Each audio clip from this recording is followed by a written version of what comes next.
अपने देश सेवा के सपने को पूरा करने के लिए हो जाइए तैयार, क्योंकि मेजर कलसी क्लासेस लौट आया है अपने ऑफलाइन क्लासरूम प्रोग्राम के साथ, जहां आपको मिलेगा एक्सपर्ट फैकल्टी की guidance, doubt counter facility, special current affair session, physical training और मंथली यूनिट टेस्ट के साथ साथ बेस्ट स्टडी मटेरियल। अपने वर्दी के सपने को कीजिए साकार मेजर कलसी क्लासेस के साथ। आज ही एडमिशन लें और पाएं 2000 का कैशबैक डायरेक्ट एडमिशन लेने पर। और अधिक जानकारी के लिए हमें कॉल करें 9696333333 पर और विजिट करें www.majorkalsiclasses.com। जय हिंद बच्चों, आप लोगों के लिए लेकर आए हैं एसएससी जीडी का अरिथमेटिक का सेक्शन जो है ये मॉडल पेपर है। यहाँ पे देखिए क्वेश्चन नंबर फर्स्ट दिया गया है आपको, a number when divided by 2 to 1 leaves remainder 64, what is the remainder if the number is divided by 13।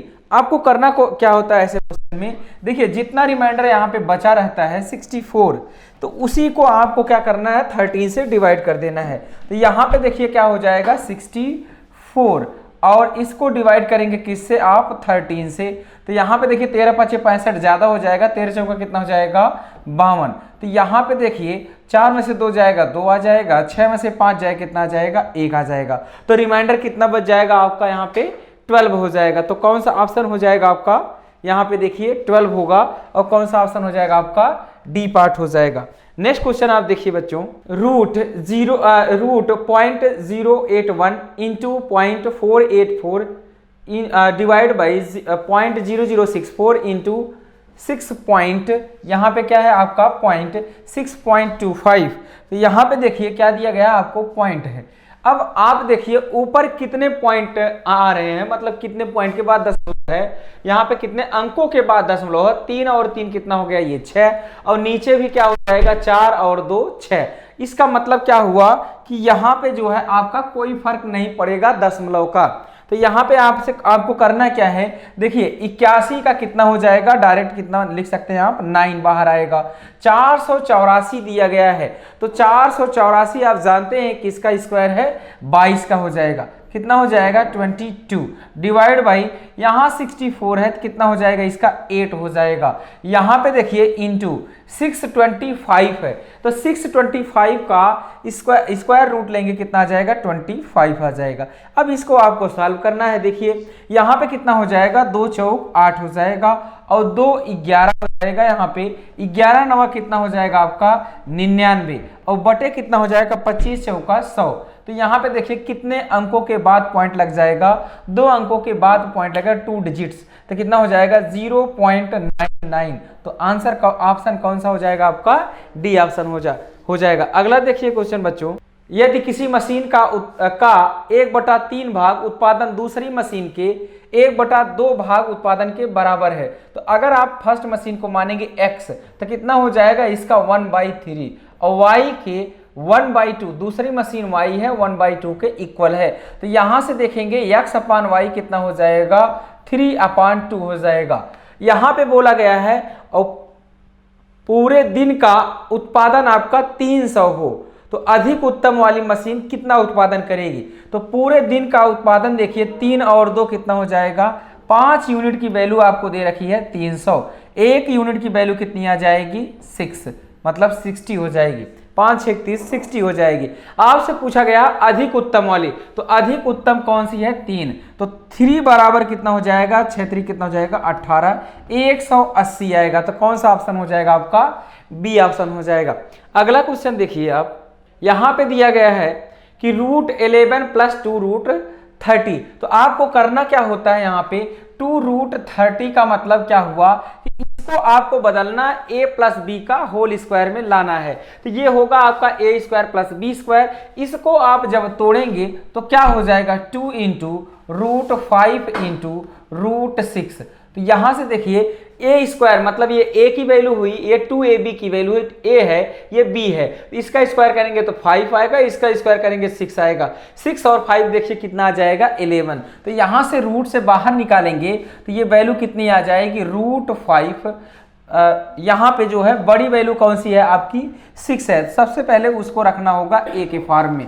तो यहाँ पे आ जाएगा √6 + √5 कितना हो जाएगा √5। नेक्स्ट क्या वैल्यू है आपकी -1/√5 √6 + √5 यही वैल्यू आएगी। अब इसका आप रेशनलाइज करेंगे तो देखिए इसका डिफरेंस 6 हो जाएगा, इसका स्क्वायर करने पर, इसका स्क्वायर करने का पर 5 आएगा। तो यहाँ पे डिफरेंस कितना आ रहा है 1 आने पर आपको डायरेक्ट इसके बीच का साइन आपको चेंज करके ऊपर वैल्यू रख देना है। तो √6 प्लस कितना हो जाएगा √5, यहाँ पे माइनस कितना आ जाएगा √6 माइनस √5। अब यहाँ पे आप देखिए √6 प्लस √5, अब यहाँ पे माइनस से खोल दीजिए आप, माइनस से मल्टीप्लाई करके तो कितना आ जाएगा √6 माइनस माइनस कितना हो जाएगा प्लस √5। तो देखिए √6 से √6 क्या हो जाएगी वैल्यू कैंसिल हो जाएगी, तो पूरी वैल्यू कितनी आ जाएगी 2√5। तो कौन सा ऑप्शन हो जाएगा आपका ए ऑप्शन हो जाएगा। अगला क्वेश्चन आप देखिए a equal to √5 plus 1 upon √5 minus 1, b equal to दिया गया है √5 माइनस 1 अपान √5 प्लस 1। अब आपको देखिए करना क्या है, यहाँ पे आप देख रहे होंगे a की जो वैल्यू है यहाँ पे रिवर्स कर दी गई है, उसी की वैल्यू उल्टा कर दिया गया है, अंश बटे हर को क्या कर दिया गया है, हर बटा अंश कर दिया गया है। तो यहाँ पे हम डायरेक्ट लिख सकते हैं 1/b। a इक्वल टू किसके बराबर है 1/b। यहाँ से जब आप निकालेंगे तो ab इक्वल टू कितना आ जाएगा आपका 1 आ जाएगा। पहली बात यहाँ तक क्लियर हुई। दूसरी बात ये करना है आपको a प्लस b निकालना है। तो देखिए यहां से क्या लिख सकते हैं a प्लस 1/a लिख सकते हैं। तो a प्लस b आप जब निकालेंगे तो देखिए कितना आ जाएगा √5 प्लस 1/√5 माइनस 1। यहां से आ जाएगा आपका प्लस √5 माइनस 1/√5 प्लस 1। यहाँ पे आप सॉल्व करिए, √5 प्लस 1 का क्या हो जाएगा होल स्क्वायर, इसको आप खोलेंगे तो a का स्क्वायर प्लस b का स्क्वायर प्लस 2√5 आएगा, प्लस अगला आपका आ जाएगा √5 माइनस 1 का स्क्वायर, तो कितना आ जाएगा 5 प्लस 1 माइनस 2√5 हो जाएगा, divide by a minus b और a प्लस बी, तो कितना आ जाएगा आपका 5 माइनस 1 आ जाएगा। यहाँ से आप सॉल्व करिए 2√5 से 2√5 कैंसिल हुआ, 5 1 कितना हुआ 6 प्लस 6 कितना आ जाएगा आपका 12 आएगा। 12 5 माइनस आपका 1 करेंगे तो कितना आ जाएगा 4। यहाँ से कितनी वैल्यू आ जाएगी a प्लस बी की 3 आ जाएगी। अब आपको यहाँ से क्या निकालना था a square plus b square निकालना है। यहाँ से बताइए जब दोनों तरफ का होल स्क्वायर करेंगे देखिए तो यहाँ से कितना आ जाएगा आपका a square plus 1/a square plus कितना हो जाएगा, मतलब आपको निकालना है a square plus b square की वैल्यू। तो यहाँ पे x प्लस 1/x अगर a होता है तो x square plus 1/x square क्या आता है a स्क्वायर माइनस 2 होता है। तो यहाँ से डायरेक्ट निकल जाएगी आपकी 3 का स्क्वायर माइनस 2, तो कितनी आ जाएगी वैल्यू 3 3 9 हो जाएगा, 9 माइनस 2 कितना आ जाएगा 7। ये सारी वैल्यू आप कहाँ पुट कर देंगे, यहाँ पुट कर देंगे। यहाँ पे देखिए a square plus b square कितना आ जाएगा आपका 7, ab की वैल्यू कितनी हो जाएगी 1, तो यहाँ पे 7 प्लस 1 7 माइनस 1, 7 प्लस 1 कितना हो जाएगा आपका 8, 7 माइनस 1 कितना हो जाएगा 6। यहाँ से देखिए 2 4 जा और 2 3 जा, तो कौन सा ऑप्शन आपका आ जाएगा, यहाँ से आपका ऑप्शन आ जाएगा 4/3 आ जाएगा। नेक्स्ट क्वेश्चन देखिए आप, यहाँ पे दिया गया है वह छोटी से छोटी संख्या ज्ञात कीजिए जिसे 4 9 12 और 16 से विभाजित करने पर प्रत्येक दशा में 3 शेषफल बचता है।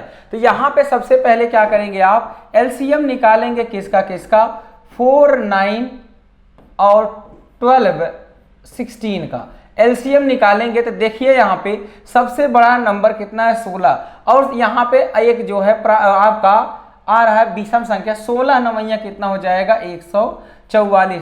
आप देखेंगे एलसीएम कितना आ जाएगा 100। देखिए यहाँ पे 4 से भी कट जाएगा, 9 से भी कट जाएगा, 12 से भी कट जाएगा और 16 से तो कटेगा ही। तो आपको बोला जा रहा है शेषफल हमेशा 3 बचे। ये तो संख्या आई है कि इससे क्या हो रहा है, ये पूरा पूरा विभाज्य हो रहा है, कट जा रहा है। तो आपको 3 शेषफल बचाना है, तो 3 को क्या करना है आपको ऐड करना है। तो यहाँ से कितना आंसर हो जाएगा 147। तो कौन सा पार्ट हो जाएगा आपका सी ऑप्शन हो जाएगा। किसी क्रिकेट खिलाड़ी की 5 पारियों का औसत 20 रन है। तो यहाँ पे देखिए 5 20 20 रन बनाएगा तो कितना हो जाएगा 20 गुणे 5 20 पंचे कितना हो जाएगा 100 रन बनाया ये टोटल।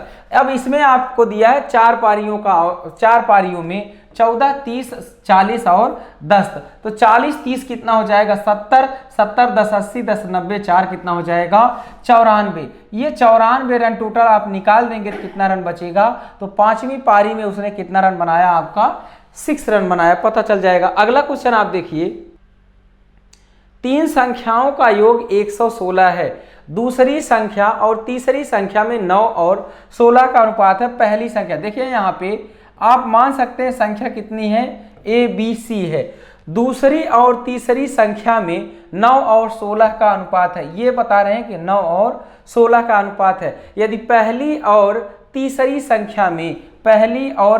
संख्या में 1 और 4 का अनुपात है, तो यहाँ देखिए कितना ये 4 है, जबकि इसको कितना होना चाहिए था 16 होना चाहिए था, कितना हो जाएगा 4। तो इनका जो अनुपात आएगा यहाँ पे ये 4 हो जाएगा, ये 9 हो जाएगा आपका, और ये 16 आ जाएगा।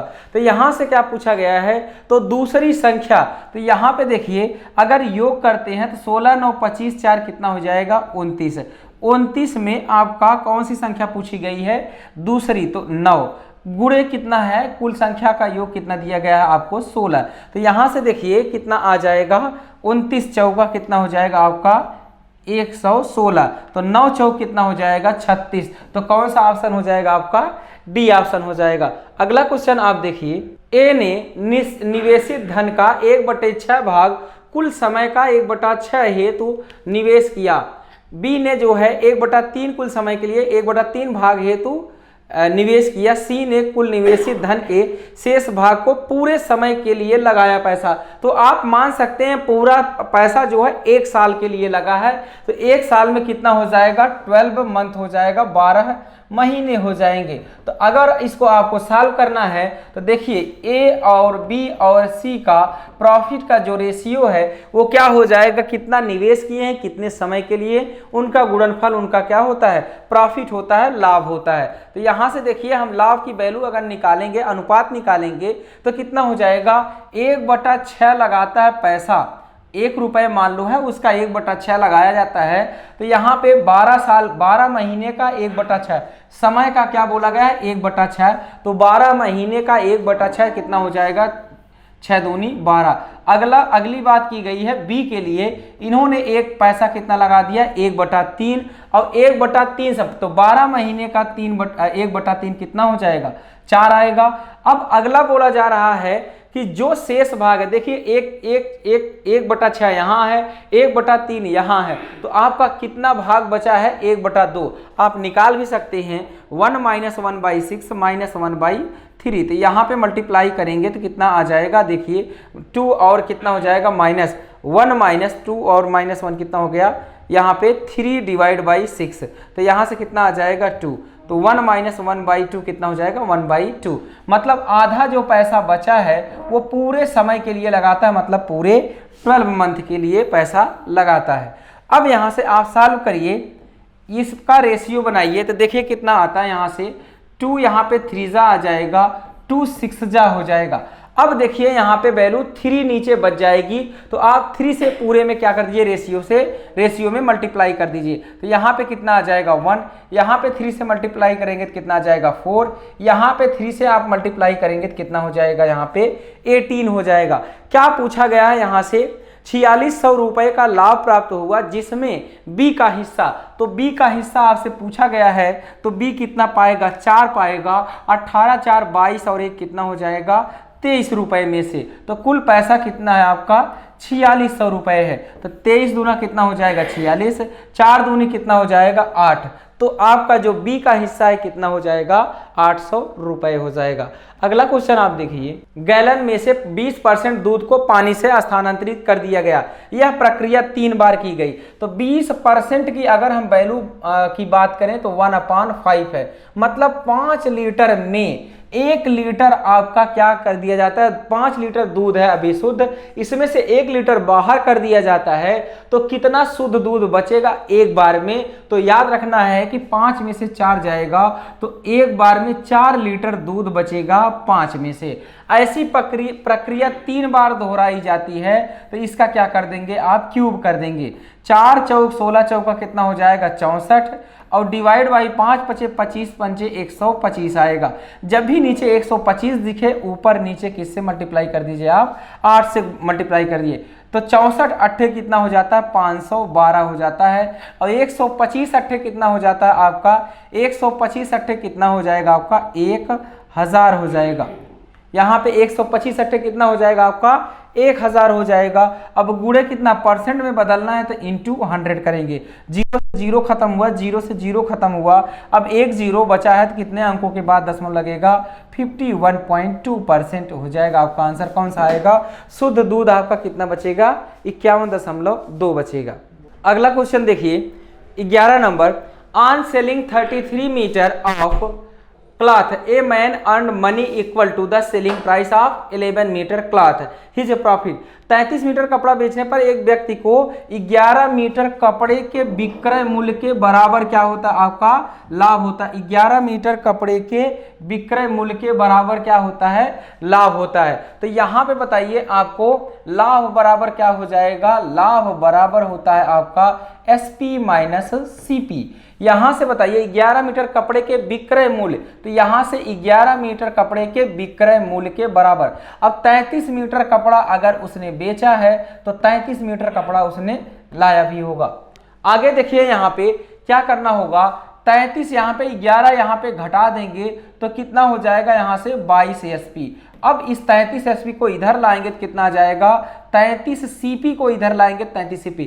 11 तिया 33, 11 दूनी कितना हो जाएगा 22 है। तो यहाँ से निकालेंगे SP upon CP equal to कितना आ जाएगा 3/2। तो 2 रुपए वाली चीज कितने में बिक गई आपकी 3 में बिक गई। तो 1/2 इंटू क्या हो जाएगा 100। तो कितना परसेंट आएगा 50% का क्या हो जाएगा इसका प्रॉफिट हो जाएगा। अगला क्वेश्चन देखिए आप, कितने प्रतिशत ब्याज की दर से कोई धन 16 वर्षों में 3 गुना होता है। तो 1 रुपए से कितना रुपए हो जाता है 3 रुपए हो जाता है और कुल कितना वर्ष लग जाते हैं 16 ईयर लग जाते हैं। तो यहां से देखिए SI कितना आ जाएगा 1 रुपए से 3 रुपए हुआ 2 रुपए। तो यहां पे आप बात करेंगे SI इक्वल टू क्या होता है आपका फार्मूला PRT अपान क्या हो जाएगा 100। तो इसमें आप रखेंगे SI कितना आपका 2 रुपए, P कितना आपका 1 रुपए, R आपको निकालना है, टाइम आपका 16 ईयर है, डिवाइड बाई क्या हो जाएगा 100। यहां से देखिए 2 8 16, अब R बराबर कितना आ जाएगा 100/8।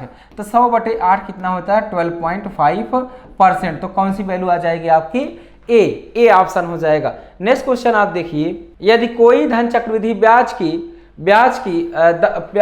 चक्रवृद्धि ब्याज से 2 वर्ष में कितना हो जाता है 1460 रुपए हो जाता है। यहाँ पे मान लेते हैं P है, यहाँ पे 2 सालों में कितना पैसा हो जाता है आपका 1460 हो जाता है। और अगले 3 सालों में मतलब यहाँ से सिर्फ जो है 1 साल का डिफरेंस आएगा 1606 हो जाएगा। तो आप यहाँ से निकाल सकते हैं इनका रेशियो कि 1606 जो है ये 1460 रुपए से कैसे बढ़ा हुआ है, इसको आप आसानी से निकाल सकते हैं। यहां से देखिए आप काट सकते हैं 2 8 16 हो जाएगा, 0 2 तिहाई 6, यहाँ पे आ जाएगा 2 7 14 और 2 तिहाई 6 0। यहाँ से देखिए 73 एकन्नम कितना हो जाएगा 73 और 7 बचेगा, फिर से 73 एकन्नम में 73 हो जाएगा। तो मतलब कितना आ जाएगा 11/10। तो 10 से कितना हो गया पैसा 11 हो गया। तो रेट कैसे निकलेगा 1 साल में कितना ब्याज हुआ बटे कितना हो जाएगा कितना पैसा था गुणे कितना हो जाएगा 100। तो यहाँ से देखेंगे तो कितना आ जाएगा आपका 10% आ जाएगा। तो कौन सा ऑप्शन हो जाएगा बी ऑप्शन होगा। अगला क्वेश्चन आप देखिए, यहाँ पे दिया गया है ए एक काम को 9 दिन में कर सकता है, बी ए से यहाँ पे दिया गया है बी ए से 50% अधिक दक्ष है। तो 50% की वैल्यू कितनी आएगी 1/2। 2 से ये कितना हो जाएगा 3 होगा ये और 2 होगा ये किसका रेशियो दक्ष का मतलब क्षमता का मतलब हो जाएगा इफिशियंसी मतलब क्या हो जाएगा कि 3 ये जो है 3 काम पर डे करता है बी और 2 काम पर डे करता है ए। यहाँ पे बताइए, यहाँ पे आपका टोटल वर्क आप निकालेंगे तो देखिए ए एक काम को 9 दिनों में करता है, 2 काम पर डे करता है तो 9 काम को करेगा 9 दिनों में कितना काम कर देगा 9 दूनी 18 काम हो जाएगा। बी उस काम को कितने दिनों में करता है तो बी की क्षमता 3 है, 3 की क्षमता से इसको काम करेगा तो कितना दिन लगा देगा 3 दूनी 6 दिन लगा देगा, 6 डेज आ जाएंगे। अगला देखिए आप 170 मीटर लंबे प्लेटफॉर्म पर खड़ा, यह देखा गया कि ट्रेन जो उसे पार करने में, तो यहाँ पे length of the train plus length of the object आपका आदमी का क्या हो जाएगा, लेंथ 0 होगा। उसको पार करने में कितना समय लेता है, 7.5 सेकंड का समय लेता है, तो 15/2 आ जाएगा। आगे दिया गया है स्टेशन से पूर्णतः गुजरने में, तो स्टेशन से अगर गुजरेगा तो लेंथ ऑफ द ट्रेन और plus length of the object किसको पार कर रहा है, प्लेटफॉर्म को पार कर रहा है। अब कितना टाइम लग रहा है, 21 सेकंड का समय लग रहा है। अब यहाँ पे 2 इक्वेशन है, 2 वेरिएबल है। अब लेकिन आपको चाहिए क्या, लेंथ ऑफ द ट्रेन चाहिए, v को आपको एलिमिनेट करना है। तो दोनों का रेशियो ले सकते हैं, LT प्लस 170 बराबर कितना हो जाएगा, देखिए यहाँ से ये कैंसिल हो जाएगा, 15/2 यहाँ से करेंगे और गुणे कितना हो जाएगा 21, 3 पचे कितना हो जाएगा 15, 3 सत्ते कितना हो जाएगा 21, 7 दूनी यहाँ से कितना आ जाएगा 14 LT आ जाएगा। यहाँ से कितना आ जाएगा आपका 5 LT आ जाएगा। फिर यहाँ से आएगा आपका 17 पचे कितना हो जाएगा 85, 17 पचे 85 कितना आ जाएगा 850। फिर यहाँ से 5 LT निकालेंगे तो कितना आ जाएगा 9 LT इक्वल टू 850 मीटर। तो LT इक्वल टू यहाँ से निकाल पाएंगे आप 850 बटे कितना कर देंगे, यहाँ पे 850 करेंगे बटे कितना कर देंगे 9।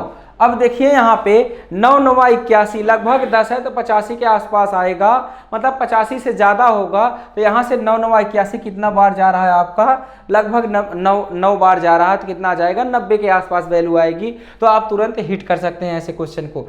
20 मीटर लंबे और 9 मीटर चौड़े कमरे में कितने विद्यार्थी बैठ सकते हैं, यदि प्रत्येक विद्यार्थी को बैठने के लिए 90 सेंटीमीटर और 80 सेंटीमीटर स्थान की आवश्यकता है। तो देखिए टोटल इनकी जो है एरिया कितना है 20 मीटर है, इसको सेंटीमीटर में बदल देंगे, गुणे आपका 9 मीटर है, इसको सेंटीमीटर में बदल देंगे, क्योंकि यहाँ पे जो विद्यार्थी बैठ रहा है वो सेंटीमीटर का स्थान घेर रहा है। तो 90 गुणे कितना हो जाएगा 80। बस इसको आप सॉल्व करिए, तुरंत आपको आंसर मिल जाएगा। तो देखिए यहाँ से 0 से 0 कैंसिल हुआ, ये 0 से 0 कैंसिल हुआ, 9 से 9 कैंसिल हो गया, 4 दूनी 8, 4 पचे कितना आ जाएगा 20, यहाँ से 2 पचे कितना हो जाएगा 10, 5 पचे कितना आ जाएगा 25, तो कितना आ जाएगा 250। तो कौन सा ऑप्शन हो जाएगा आपका, सी ऑप्शन हो जाएगा। अगला क्वेश्चन आप देखिए, किसी घनाभ की भुजाओं का अनुपात 1:3 है, इसका पृष्ठीय क्षेत्रफल, आपको पता है कि पृष्ठीय क्षेत्रफल length into width plus width into height plus height into length, यही होता है आपका। अब यहाँ पे भुजाओं का अनुपात दिया, मतलब LBH दिया गया है आपको। अब मल्टीप्लाई कर दीजिए आप, यहाँ से देखेंगे तो K आएगा, यहाँ पे इसको 1K, ये 2K और ये कितना आ जाएगा 3K। तो यहाँ से आप रखिए 2 इंटू, अब यहाँ पे 2 एक अन्नम कितना हो जाएगा 2K स्क्वायर प्लस BH 2/3 कितना हो जाएगा 6K square plus 3K square. तो यहाँ से कितना आ जाएगा 88 आ जाएगा।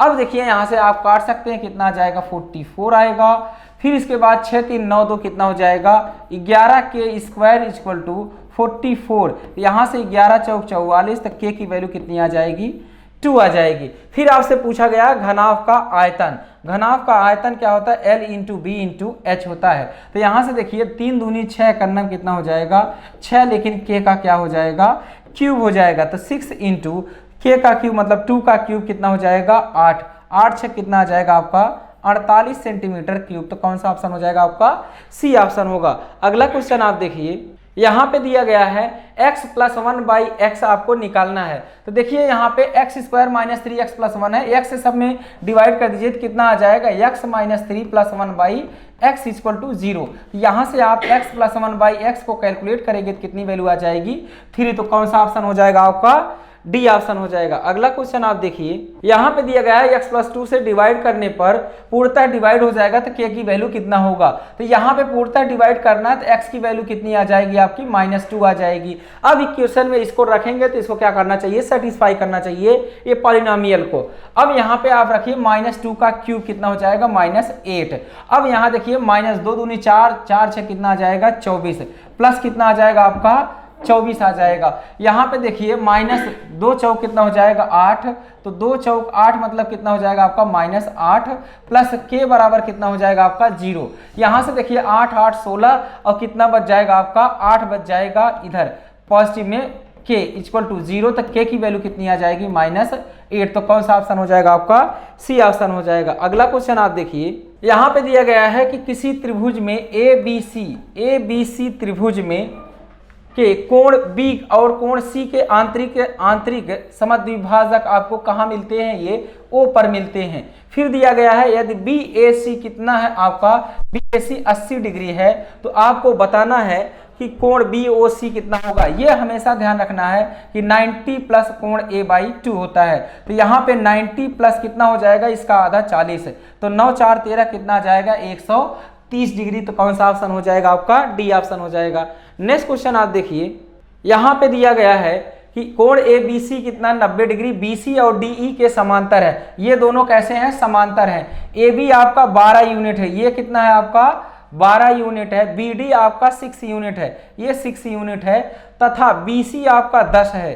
तो BC आपका कितना दिया गया है 10 है, 10 यूनिट हो तो DE की लेंथ बतानी x। यहाँ पे देखिए आप लगा सकते हैं सिमिलर ट्रायंगल का रूल। तो यहाँ पे देखिए ये वैल्यू आपको लेना है a 12 बटे क्या कर देंगे 10, तो 12 बटे 10 ये बराबर होना चाहिए आपका, ये टोटल लेंथ कितनी 12 6 18 बटे कितना कर देंगे x। इसी को सॉल्व कर देना है। 6 दूनी 12, 6 3 कितना हो जाएगा 18, 2 5 कितना आ जाएगा 10, 5 3 कितना आ जाएगा आपका 15। तो कितनी हो जाएगी 15 यूनिट। तो कौन सा ऑप्शन हो जाएगा आपका बी ऑप्शन हो जाएगा। यहाँ पे दिया गया है tan थीटा इक्वल टू 4/3। तो आपको पता होगा ट्रिपलेट्स होता है कौन सा 3 4 5 का। तो यहाँ पे दिया गया है देखिए ये 4, यहाँ पे ये थीटा होगा तो आपका क्या होता है लंब बटे आधार, तो 4 3 ये कितना हो जाएगा आपका 5 हो जाएगा। तो यहाँ से साइन थीटा की जो वैल्यू आएगी वो कितनी आ जाएगी 4/5 आएगी। यहाँ पे आपको रखना है तो यहाँ पे देखिए कितना आ जाएगा 1 - 4/5 डिवाइड बाई 1 + 4/5। यहाँ से निकल कर आएगा 5 का 5 में से 4 गया 1/5 डिवाइड बाई 5 4 कितना हो जाएगा 9/5। तो यहाँ से जब आप निकालेंगे ये कैंसिल हो जाएगा और 1/9 क्या हो जाएगा 1/3 आ जाएगा। तो यहाँ देखिए प्लस और माइनस दोनों दिया गया है, लेकिन आपका जो एंगल है ये 90 डिग्री से कम है, और 90 डिग्री से कम का मतलब आपका आएगा फर्स्ट क्वाड्रेंट में हमेशा साइन थीटा कैसा होता है पॉजिटिव होता है। तो कौन सा आंसर लिया जाएगा पॉजिटिव वाला लिया जाएगा। अगला क्वेश्चन आप देखिए, 10√3 मीटर ऊंचे एक भवन के शिखर से देखे गए दो बिंदु P तथा Q हैं। यदि उन बिंदुओं के अनुमान कोण परस्पर पूरक हैं और PQ जो P परस्पर पूरक का मतलब एक आपका 30 होगा तो दूसरा कितना होगा 60 ले सकते हैं आसानी से। आपको पूरक का मतलब होता है दो कोणों का योग जो है अल्फा और बीटा दोनों कैसे होने चाहिए 90 डिग्री होंगे तो वो एक दूसरे के पूरक कहलाते हैं। तो यहाँ पे बात की जा रही है आपसे, ये P है और ये Q है, यहाँ से ये P और ये Q। अब बोला जा रहा है कि एक 30 डिग्री है और एक जो है आपका 60 डिग्री है। तो यहाँ से ये कितना हो जाएगा, एक 30 डिग्री मान लीजिए, एक कितना मान लीजिए आप 60 डिग्री मान लीजिए। अब यहाँ पे PQ की जो वैल्यू है कितना दिया गया है आपको 20 मीटर दिया गया है। आपसे पूछा जा रहा है तो बिंदु P की उस भवन से कितनी दूरी होगी, और यहाँ पे ऊंचाई दे रखी है आपको कितना है 10√3। बिंदु P की दूरी आपसे पूछी जा रही है। तो आप देखिए यहाँ पे लगाएंगे tan 60 की अगर बात करें तो इसको आप क्या मान लीजिए अभी x मान लेंगे। तो tan 60 अगर आप लगाएंगे तो कितना हो जाएगा 10√3 अपान क्या हो जाएगा x, ऐसा मान लेंगे आप 10√3 अपान क्या हो जाएगा x। इसी तरीके से अगर आपको x निकालना है तो यहाँ पे देखिए tan 60 की वैल्यू कितनी हो जाएगी आपकी tan 60 की वैल्यू कितनी हो जाएगी आपकी √3 हो जाएगी। तो यहाँ से देखिए कितना आ जाएगा आपका x की वैल्यू √3 से √3 कितना हो जाएगा कैंसिल हो जाएगा, x की वैल्यू कितनी आ जाएगी 10 मीटर आएगी। यहाँ पे जब आप रखेंगे 10 तो यहाँ से यहाँ तक की डिस्टेंस कुल कितनी हो जाएगी 20 + 10 कितना आ जाएगा 30 मीटर आ जाएगा। यदि किसी वृत्त की परिधि और क्षेत्रफल बराबर हो, अगर हम परिधि की बात करें तो कितना होता है 2πr होता है, और क्षेत्रफल क्या होता है πr² होता है। तो पाई से पाई कैंसिल होगा, एक r से एक r कैंसिल हो जाएगा, तो r की वैल्यू कितनी आ जाएगी 2 आ जाएगी। तो वृत्त का क्षेत्रफल, तो उसका व्यास पूछा गया है। तो यहाँ देखिए रेडियस 2 है, लेकिन आपका जो डायामीटर होता है, व्यास होता है 2r होता है, तो 2 2 जा कितना हो जाएगा आपका 4 हो जाएगा। तो कौन सा ऑप्शन हो जाएगा, डी ऑप्शन हो जाएगा। अगला क्वेश्चन आप देखिए, एक ठेकेदार ने किसी काम को 132 दिनों में पूरा करने का ठेका लिया और काम पर 168 मजदूर लगा दिए, किंतु 36 दिन बाद उसने पाया कि केवल 1/4 भाग ही काम हुआ। कार्य को समय पर पूरा करना है तो कितने लोगों की और जरूरत उसको पड़ेगी। यहां से देखिए कितने दिन काम हुआ, 36 दिन। इस 36 दिन में कितने लोग काम किए हैं, 168 मजदूर काम किए, जिसमें से 4 में से 1 भाग कंप्लीट होता है। तो आपका काम कितना बाकी है, अभी यहाँ पे 3 काम बाकी है। यहाँ पे 4 में से 1 काम कंप्लीट हुआ, तो अभी कितना काम बाकी है, 3 काम बाकी है। अब देखिए यहाँ पे तय समय पर उसको करना है, काम को समय पर पूरा करना है। तो बताइए 132 दिनों का ठेका लिया था, 36 दिन इधर बीत गए आपके, अभी कितने दिन बाकी हैं आपके, 96 डेज बाकी हैं। यहाँ पे कितना हो जाएगा, यहाँ पे निकालेंगे 132 में से आप 36 दिनों को, अगर नहीं समझ आए तो आप माइनस कर सकते हैं। देखिए 32 पूरा चला जाएगा, 4 और जाएगा तो कितना आ जाएगा 96, 12 में से 6 गया आपका 6 आ जाएगा। यहाँ पे आ जाएगा आपका 12, 12 में से 3 गया 9 आएगा, तो कितना आएगा 96 आ जाएगा।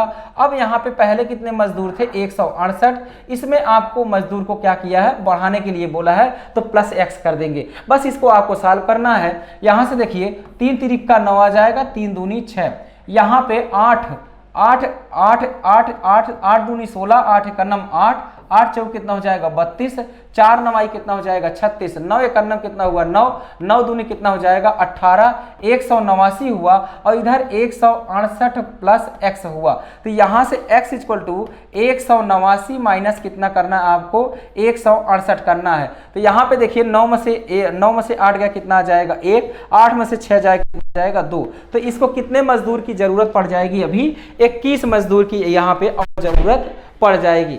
ठीक है बच्चों, यहाँ तक आपने देखा कि आपके एग्जाम में किस तरीके से क्वेश्चन आते हैं और कितने आसानी से आप क्वेश्चन को सॉल्व कर सकते हैं। ठीक है बच्चों, आगे भी हम आपके लिए ऐसा सेशन लाते रहेंगे, मॉडल पेपर लाते रहेंगे। थैंक यू बच्चों, जय हिंद। हेलो माय डियर स्टूडेंट, सबको MKC ऑनलाइन क्लासेज में स्वागत है। मैं JK सर आपको SSC GD के बारे में कुछ हिंदी के टिप्स देने जा रहा हूँ और एक्सपेक्टेड क्वेश्चन के बारे में बताने जा रहा हूँ। इसको आप देखेंगे, समझेंगे, तब उसके क्वेश्चन के नेचर के बारे में जानकारी प्राप्त होगी। इसी से संबंधित हम कुछ क्वेश्चन आपके लिए एक्सपेक्टेड हम रख रहे हैं। हो सकता है कि इसमें से आ भी जाए या इस तरह के प्रश्न बनने की संभावना बहुत ज़्यादा रहती है। तो आइए हम स्टार्ट करते हैं।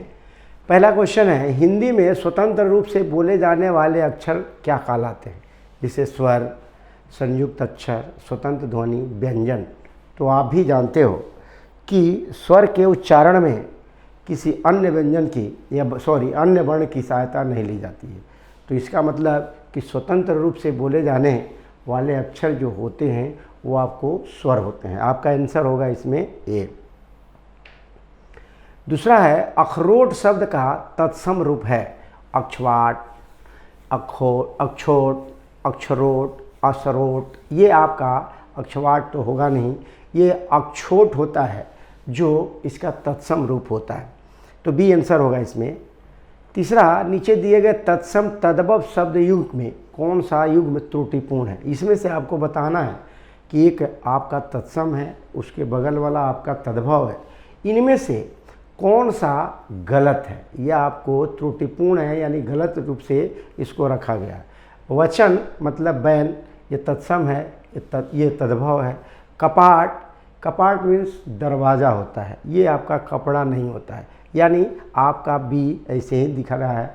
पुराण का पुराना होता ही है, गंभीर का गहरा होता ही है, तो आपका बी इसमें आंसर सही है। 4 का, निम्नलिखित में कौन सा शब्द समुद्र का पर्यायवाची नहीं है?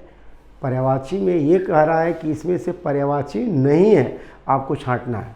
पयोधी होता ही है, जलद, जल्दी होता ही, वारिधि होता ही, यानी आपका ये जलद यानी जंत का समुद्र है, वारिधि यानी एक तरह से, तो जलद मतलब होता है आपका विशेष रूप से बादल, तो ये बादल आपका नहीं होगा। इसमें तीनों इसके पर्यायवाची शब्द हैं। पांचवा प्राची शब्द का पर्यायवाची है। प्राची यानी प्राचीन, प्रकीर्त, पूर्व और प्रज्ञा। प्राची या प्राच्य इसमें पूर्व के लिए आता है और ये शब्द आपको पर्यायवाची का यानी प्राची का पूर्व होगा या प्राच्य होता है, तो ये आपका सी सही है। रिजु का विलोम है, रिजु है और आपको बताना है कि इसमें से कौन सा उल्टा है। तो साधारण नहीं होता है, समान नहीं होता है और वक्र यानी सीधा। रिजु का मतलब सीधा और इसका क्या हो जाएगा, वक्र आपका इसका उल्टा हो जाएगा। ये सातवां का जंगम का विलोम शब्द है, जैसे अगम, दुर्गम, अस्थावर। जंगम का मतलब कि जो अचल न हो, अस्थावर न हो, तो आपका इसका विलोम शब्द अस्थावर होगा। 8 का जिसका उपचार न हो सके के लिए एक शब्द है। अब आपका कोई भी बीमारी है जिसका उपचार नहीं होता है, उसके लिए एक शब्द आपको चूज करना है कि दुस्साह, असाध्य, श्रमसाध्य, साधनहीन। तो असाध्य बीमारी ही आपका ऐसी होती है जिसका इलाज आपका यानी उपचार नहीं होता है, तो असाध्य इसका एक शब्द है। 9वां महल के भीतरी भाग को किस शब्द से जानते हैं, यानी गर्भगृह, भीतरी तल, अंतःपुर, रनिवास। महल के भीतरी भाग को अंतःपुर कहा जाता है, यानी अंतःपुर महल के भीतरी भाग को कहा जाता है। ये आपका सी आंसर होगा। 10वां निम्नलिखित में से शुद्ध वाक्य है। पति पत्नी के झगड़े का हेतु क्या हो सकता है? पति पत्नी के हेतु झगड़े का क्या हो सकता है? सी पति पत्नी के झगड़े का कारण क्या हो सकता है? ये शुद्ध वाक्य लग रहा है कि पति पत्नी के झगड़े का कारण क्या हो सकता है। और पति पत्नी में हेतु झगड़े, ये तो बिल्कुल, ये भी हेतु का कोई मतलब नहीं है, तो वैसे भी 3 वाक्य आपके गलत हो जाएंगे। पहला सी आपका आंसर होगा। 11 नंबर देखिए, निम्नलिखित वाक्यों में शुद्ध वाक्य है। देखो फूलों पर भौरे भिन भिना रहे हैं, देखो फूलों पर भौरे गुंजार कर रहे हैं, देखो फूलों के ऊपर भौरे गुंजार करते हैं, देखो फूलों के ऊपर भौरे भिन भिना रहे हैं। भौरे नहीं भिन भिनाते हैं, बल्कि भौरे ये मक्खियाँ भिन भिनाती हैं, तो भिन भिनाना शब्द तो बिल्कुल ही गलत है। देखो फूलों पर भौरे गुंजार कर रहे हैं, देखो सी देखिए, देखो फूलों के ऊपर भौरे गुंजारते हैं, ये भी गलत है। फूलों के ऊपर क्या मतलब है, यानी आपका ये भी गलत है, फूलों पर ही हो जाएगा।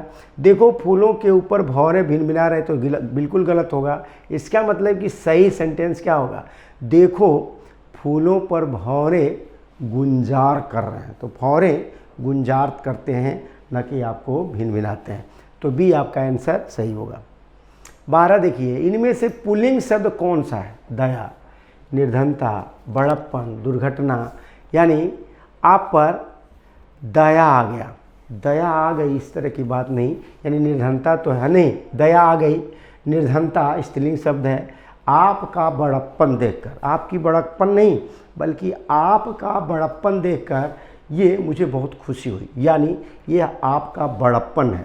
तो ये बड़प्पन शब्द जो होता है ये पुल्लिंग होता है, दुर्घटना तो स्त्रीलिंग शब्द होती ही हैं। तो आपका सी आंसर होगा इसमें। 13 किस शब्द का हमेशा बहुवचन में प्रयोग होता है? किस शब्द का हमेशा बहुवचन में प्रयोग होता है? तो इसमें वस्तु, अक्षर, माता, भाई। वस्तु का वस्तुओं हो जाता है, अक्षर का अक्षरों नहीं होता है। अक्षर आपका रियल में देखा जाए तो हमेशा बहुवचन होता है, माता का माताओं हो जाएगा, भाई का भाइयों हो जाएगा। तो ये इसमें से आपका अक्षर है जो हमेशा बहुवचन में ये प्रयोग होता है। 14 निजवाचक सर्वनाम है।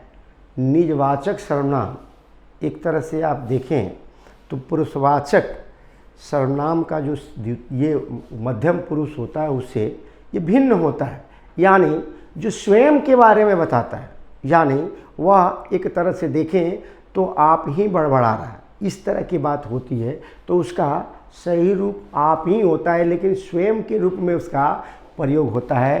तो तुम, वह, हम, ये तो होगा नहीं, ये आपका स्वयं होगा। निजवाचक सर्वनाम के रूप में इसका प्रयोग होता है। 15 ठंडा पानी ठंड पैदा करता है। इस वाक्य में कौन सा शब्द विशेष्य है? ठंडा, ठंड, पानी, उपर्युक्त में से कोई नहीं। देखो पहले तो जानना, आप जानते हो विशेषण क्या है? जो संज्ञा और सर्वनाम की विशेषता बताने वाले शब्द ही आपको क्या है, ये आपको विशेषण होते हैं। लेकिन जो जिसकी विशेषता बताई जाती है उसे ही आपको विशेष्य कहा जाता है। तो इसमें ठंडा पानी ठंड पैदा करता है, तो स्वाभाविक सी बात है कि इसमें पानी शब्द ये ठंड के पहले प्रयोग हुआ है, यानी ठंड पैदा करता है, मतलब कि आपको पानी इसमें विशेष शब्द है, तो पानी इसमें आंसर हो जाएगा। 16 देखिए, राम लक्ष्मण से पत्र लिखवाता है। इस वाक्य में क्रिया का कौन सा रूप है? पूर्वकालिक क्रिया, प्रेरणार्थक क्रिया, संयुक्त क्रिया, अपूर्ण क्रिया। तो देखो कोई कार्य जब कर्ता स्वयं नहीं करता है बल्कि दूसरे से करवाता है या अपनी प्रेरणा से दूसरे से करवाता है, उसी को प्रेरणार्थक क्रिया कहा जाता है। तो आपका ये प्रेरणार्थक क्रिया। पूर्वकालिक क्रिया क्या है? पूर्णकालिक, जिसमें यानी आपको ये पूर्वकालिक क्रिया सही होता है। संयुक्त क्रिया जिसमें आप जानते ही हो, ये आपको दो मिल करके करते हैं। अपूर्ण मतलब कि जिसमें पूरा न हुआ हो, तो इसमें प्रेरणार्थक क्रिया आपका सही आंसर है। 17, कौन सा संस्कृत का उपसर्ग नहीं है? देखो प्र है ही, अधि है ही, शु भी है, लेकिन कु जो है ये हिंदी का उपसर्ग है, न कि आपको संस्कृत का उपसर्ग है, तो ये कु इसमें आंसर होगा। 18, किस शब्द में यह प्रत्यय नहीं है? भारतीय, यह है, धैर्य, यह है, काव्य, यह है, और साम्राज्य, ये आपका ज आ रहा है, यह नहीं आ रहा है, इसलिए आपका आंसर क्या होगा? डी होगा। दुशासन का संधि विच्छेद क्या है? दुधन शासन ही आपका दुशासन होता है, तो सिंपल सी यह आपका आंसर हो जाएगा। विसर्ग संधि ये सी होगा। 20 में देखें, निम्न में द्विगु समास का उदाहरण है, कौन सा है? नवरत्न, लेन देन, नीलकंठ, यथाशक्ति। तो द्विगु समास क्या होता है? द्विगु समास में होता है जिसमें पहला प्रथम पद जो होता है वह आपको ये विशेष रूप से संख्यावाचक होता है। तो इसमें लेन देन में नहीं है, नीलकंठ में नहीं है, यथाशक्ति में नहीं है, ये तो अव्ययी भाव है। ये नीलकंठ अगर हम देखेंगे तो इस तरह से नीलकंठ हम देखें तो आपका बहुब्रीहि समास भी हो सकता है। और नीलकंठ जिसका नीला और कंठ, यानी आपको हम कह सकते हैं कि यह विशेष रूप से कर्मधारय भी हो सकता है। लेन देन तो ये आपका द्वंद्व समास हो जाएगा। तो आपका आंसर क्या है? 9 का मतलब 9, 9, यानी 9 रत्नों का समाहार ही नवरत्न कहलाता है। तो ये आपका हो गया द्विगु समास। कान का कच्चा होना मुहावरे का अर्थ है बहरा होना नहीं, सुनी सुनाई बातों पर विश्वास करना, सभी पर अविश्वास करना और कम सुनाई देना। तो कान का कच्चा होना का मतलब कि वह स्वयं उस बात को सुना नहीं है, बल्कि दूसरे के कहने पर उस पर उसने ट्रस्ट किया, विश्वास किया, यानी सुनी सुनाई बातों पर विश्वास करना ही कान का कच्चा होना मुहावरे का अर्थ होता है। 22, विभाव, अनुभाव तथा संचारी भाव के संयोग से उत्पत्ति होती है आनंदानुभूति, रस, अलंकार और प्रेम। विभाव, अनुभाव तथा संचारी भाव के संयोग से रस की उत्पत्ति होती है। तो आपका आंसर क्या हो जाएगा? रस होगा, बी। 23, अस्थाई भाव के प्रकारों की संख्या सामान्यतः पूछ रहा है, सामान्यतः कितनी मानी गई है? तो सामान्यतः 9 रत्न माने जाते हैं। तो अस्थाई भाव ही आपको 9 है। वो अलग बात है कि वात्सल्य रस को और भक्ति विषयक रति को भी आपको माना गया है। 2 अन्य आपको अस्थाई भाव, तो उससे 11 संख्या बना दी जाती है। लेकिन यहाँ पूछने वाले ने पूछा है कि समानता कितनी मानी जाती है, तो अस्थाई भावों की संख्या आपको 9 है। डी, किस छंद को मनहरण कहा जाता है? देखो मनहरण का मतलब कि ये घनाक्षरी को ही मनहरण के नाम से भी जाना जाता है। इसमें तो सिंपल ये जानने वाली बात है, मतलब कि इसमें किसी प्रकार का लॉजिक लगाने की ज़रूरत नहीं है। 25 में लाल चेहरा है नहीं, फिर लाल किसके में कौन सा अलंकार है? देखो यमक, रूपक और उपमा अनुप्रास।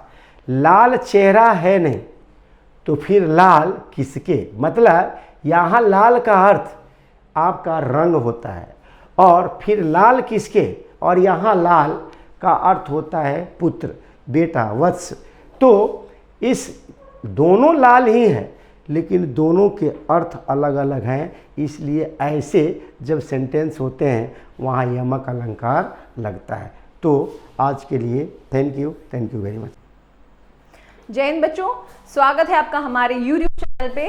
My name is Pranjali Pandey, faculty of English from major कल्ची classes. Let us look to our model paper. The first question is from spotting error. तो पहला क्वेश्चन बच्चों आपको पढ़ना है और आपको ये बताना है कि इसमें किस पार्ट में एरर दिया हुआ है, राइट? चलिए, he was very keen about to help us financially in spite of his poor economy. Now, what will be the error and which part will be the error? वो बहुत eager था, right? यहाँ पे बच्चों क्या हो जाएगा? He was very keen to help us financially. यहाँ पे about की ज़रूरत नहीं है, राइट? यहाँ पे कीन के बाद इमीडिएटली हम टू और उसके बाद हेल्प मतलब वर्ब का फर्स्ट फॉर्म लगा दे रहे हैं। He was very eager, keen मतलब eager, to help us financially in spite of his, उसकी पुअर इकोनॉमी के बावजूद वो बहुत ही ज़्यादा ईगर था हमको हेल्प करने के लिए। तो यहाँ पे बच्चों जो अबाउट है वो सुपरफ्लस है, उसकी ज़रूरत नहीं है। तो यहाँ पे फर्स्ट का A will be the appropriate option. So moving forward to the next question. Both Hari as well as his wife are determined to bring about some changes in the plan. मतलब हरी और उसकी वाइफ दोनों ने ठान रखा है कि प्लान में कुछ ना कुछ चेंज तो लाना ही है। सो बच्चों यहाँ पे क्या हो जाएगा? देखिए, ये यहाँ पे कोरिलेटिव कंजंक्शन का क्वेश्चन है। बोथ वर्ड के साथ हम लोग एज वेल एज का इस्तेमाल, एज वेल एज हमारा कंपाउंड कंजंक्शन है बच्चों। बोथ रिलेटिव कंजंक्शन के लिए, सॉरी बोथ जो कंजंक्शन है उसके साथ हम लोग अगर बात करें तो कोरिलेटिव कंजंक्शन के फॉर्म में एंड का इस्तेमाल होगा, ना कि एज वेल एज का। ऑल्दो एज वेल एज का मतलब भी एंड होता है, बट जब बोथ आ गया है तो बच्चों उसके साथ हमें एंड का इस्तेमाल करना है, राइट? तो यहाँ पे both Hari and his wife होगा। अगेन यहाँ पे जो एरर है वो हमारे ए पार्ट में है, एज वेल एज की जगह हमको क्या प्लेस करना है? एंड प्लेस करना है। दीज बुक्स आर संजूस, ये बुक संजूस की है।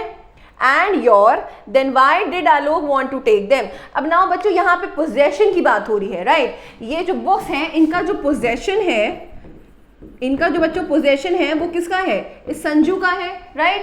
And your. अब बच्चों आपको ये जानना है कि योर वर्ड आपका क्या है। सबसे पहले तो अगर पोजेसिव की बात करें हम लोग, तो पोजेसिव में बच्चों हमारे पास दो चीजें होती है, एक एडजेक्टिव और दूसरा प्रोनाउन। ठीक है, अगर हम पोजेसिव की बात करें तो दो वर्ड्स होते हैं हमारे पास, एक एडजेक्टिव और एक प्रोनाउन। तो प्रोनाउन और एडजेक्टिव में यू के केस में क्या होता है? अगर हम यू की बात करें, योर पोजेसिव एडजेक्टिव है और योर्स आपका पोजेसिव प्रोनाउन है। तो एक एडजेक्टिव की अगर बात करें तो वो सिर्फ और सिर्फ नाउन को क्लासिफाई कर सकता है। तो यहाँ पे योर वर्ड आता नाउन से पहले, योर वर्ड नाउन से पहले आता, क्योंकि एक नाउन को कैटेगराइज करने वाला वर्ड कौन सा होता है? एडजेक्टिव होता है। बट यहाँ पे बच्चों हमने जिसका इस्तेमाल किया है, यहाँ पे जो हमने इस्तेमाल किया है योर, उसके बाद हमारे पास नाउन नहीं है, राइट? नाउन तो पहले ही मेंशन किया जा चुका है बुक्स, तो दोबारा से तो हम बच्चों यहाँ पे नाउन को रिपीट नहीं कर सकते। So your instead of possessive adjective we need a possessive pronoun, right? तो यहाँ पे योर की जगह बच्चों क्या हो जाएगा? योर की जगह यहाँ पे हो जाना चाहिए yours. So the answer will be these books are Sanju's and yours. Then why did Alok want to take them? So error हमारा बच्चों किस पार्ट में है? बी पार्ट में है। I hope आपको ये possessive adjective और possessive pronoun का केस समझ में आ गया होगा। अगर यहाँ पे book लिखा होता your के बाद, मतलब कोई noun होता, तब वहाँ पे your सही होता। Got it? चलिए moving forward. Next question, question number 4. Little milk in the cup is enough. बच्चों आपको ये डिफरेंस पता होना चाहिए, लिटिल, अ लिटिल और द लिटिल के बीच में। देखिए अगर हम लिटिल की बात करते हैं तो ये बिल्कुल नेगेटिव सेंस देता है। अगर हम लिटिल की बात करते हैं तो बिल्कुल ये नेगेटिव सेंस देता है, राइट। फॉर एग्जाम्पल जिससे कुछ सेटिस्फाई ना किया जा सके।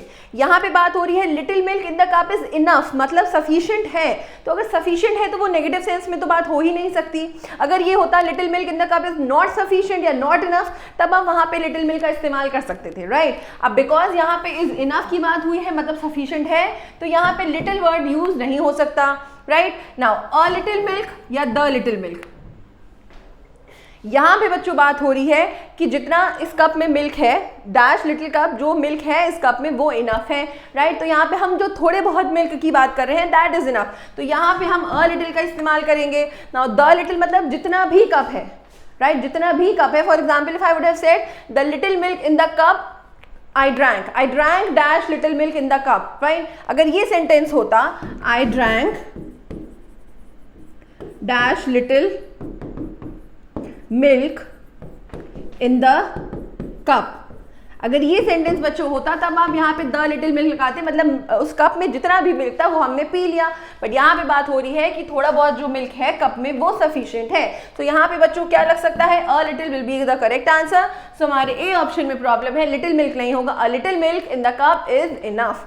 Got it? सो फोर्थ का A will be the correct answer. Next we have sentence improvement. Now पहले आपने देखा एरर्स, अब आपको क्या करना है बच्चों, सेंटेंस इंप्रूवमेंट के क्वेश्चन सॉल्व करने हैं। ये है आपके क्वेश्चन, आपको इस अंडरलाइन पार्ट को चेक करना है कि इसमें कोई एरर है या नहीं। अगर कोई एरर नहीं है बच्चों तो हम नो इंप्रूवमेंट लगा देंगे। Let us see to our question. Our question is our housing society, हमारी हाउसिंग सोसाइटी कंप्राइज करती है किसको, 6 block and 30 flats.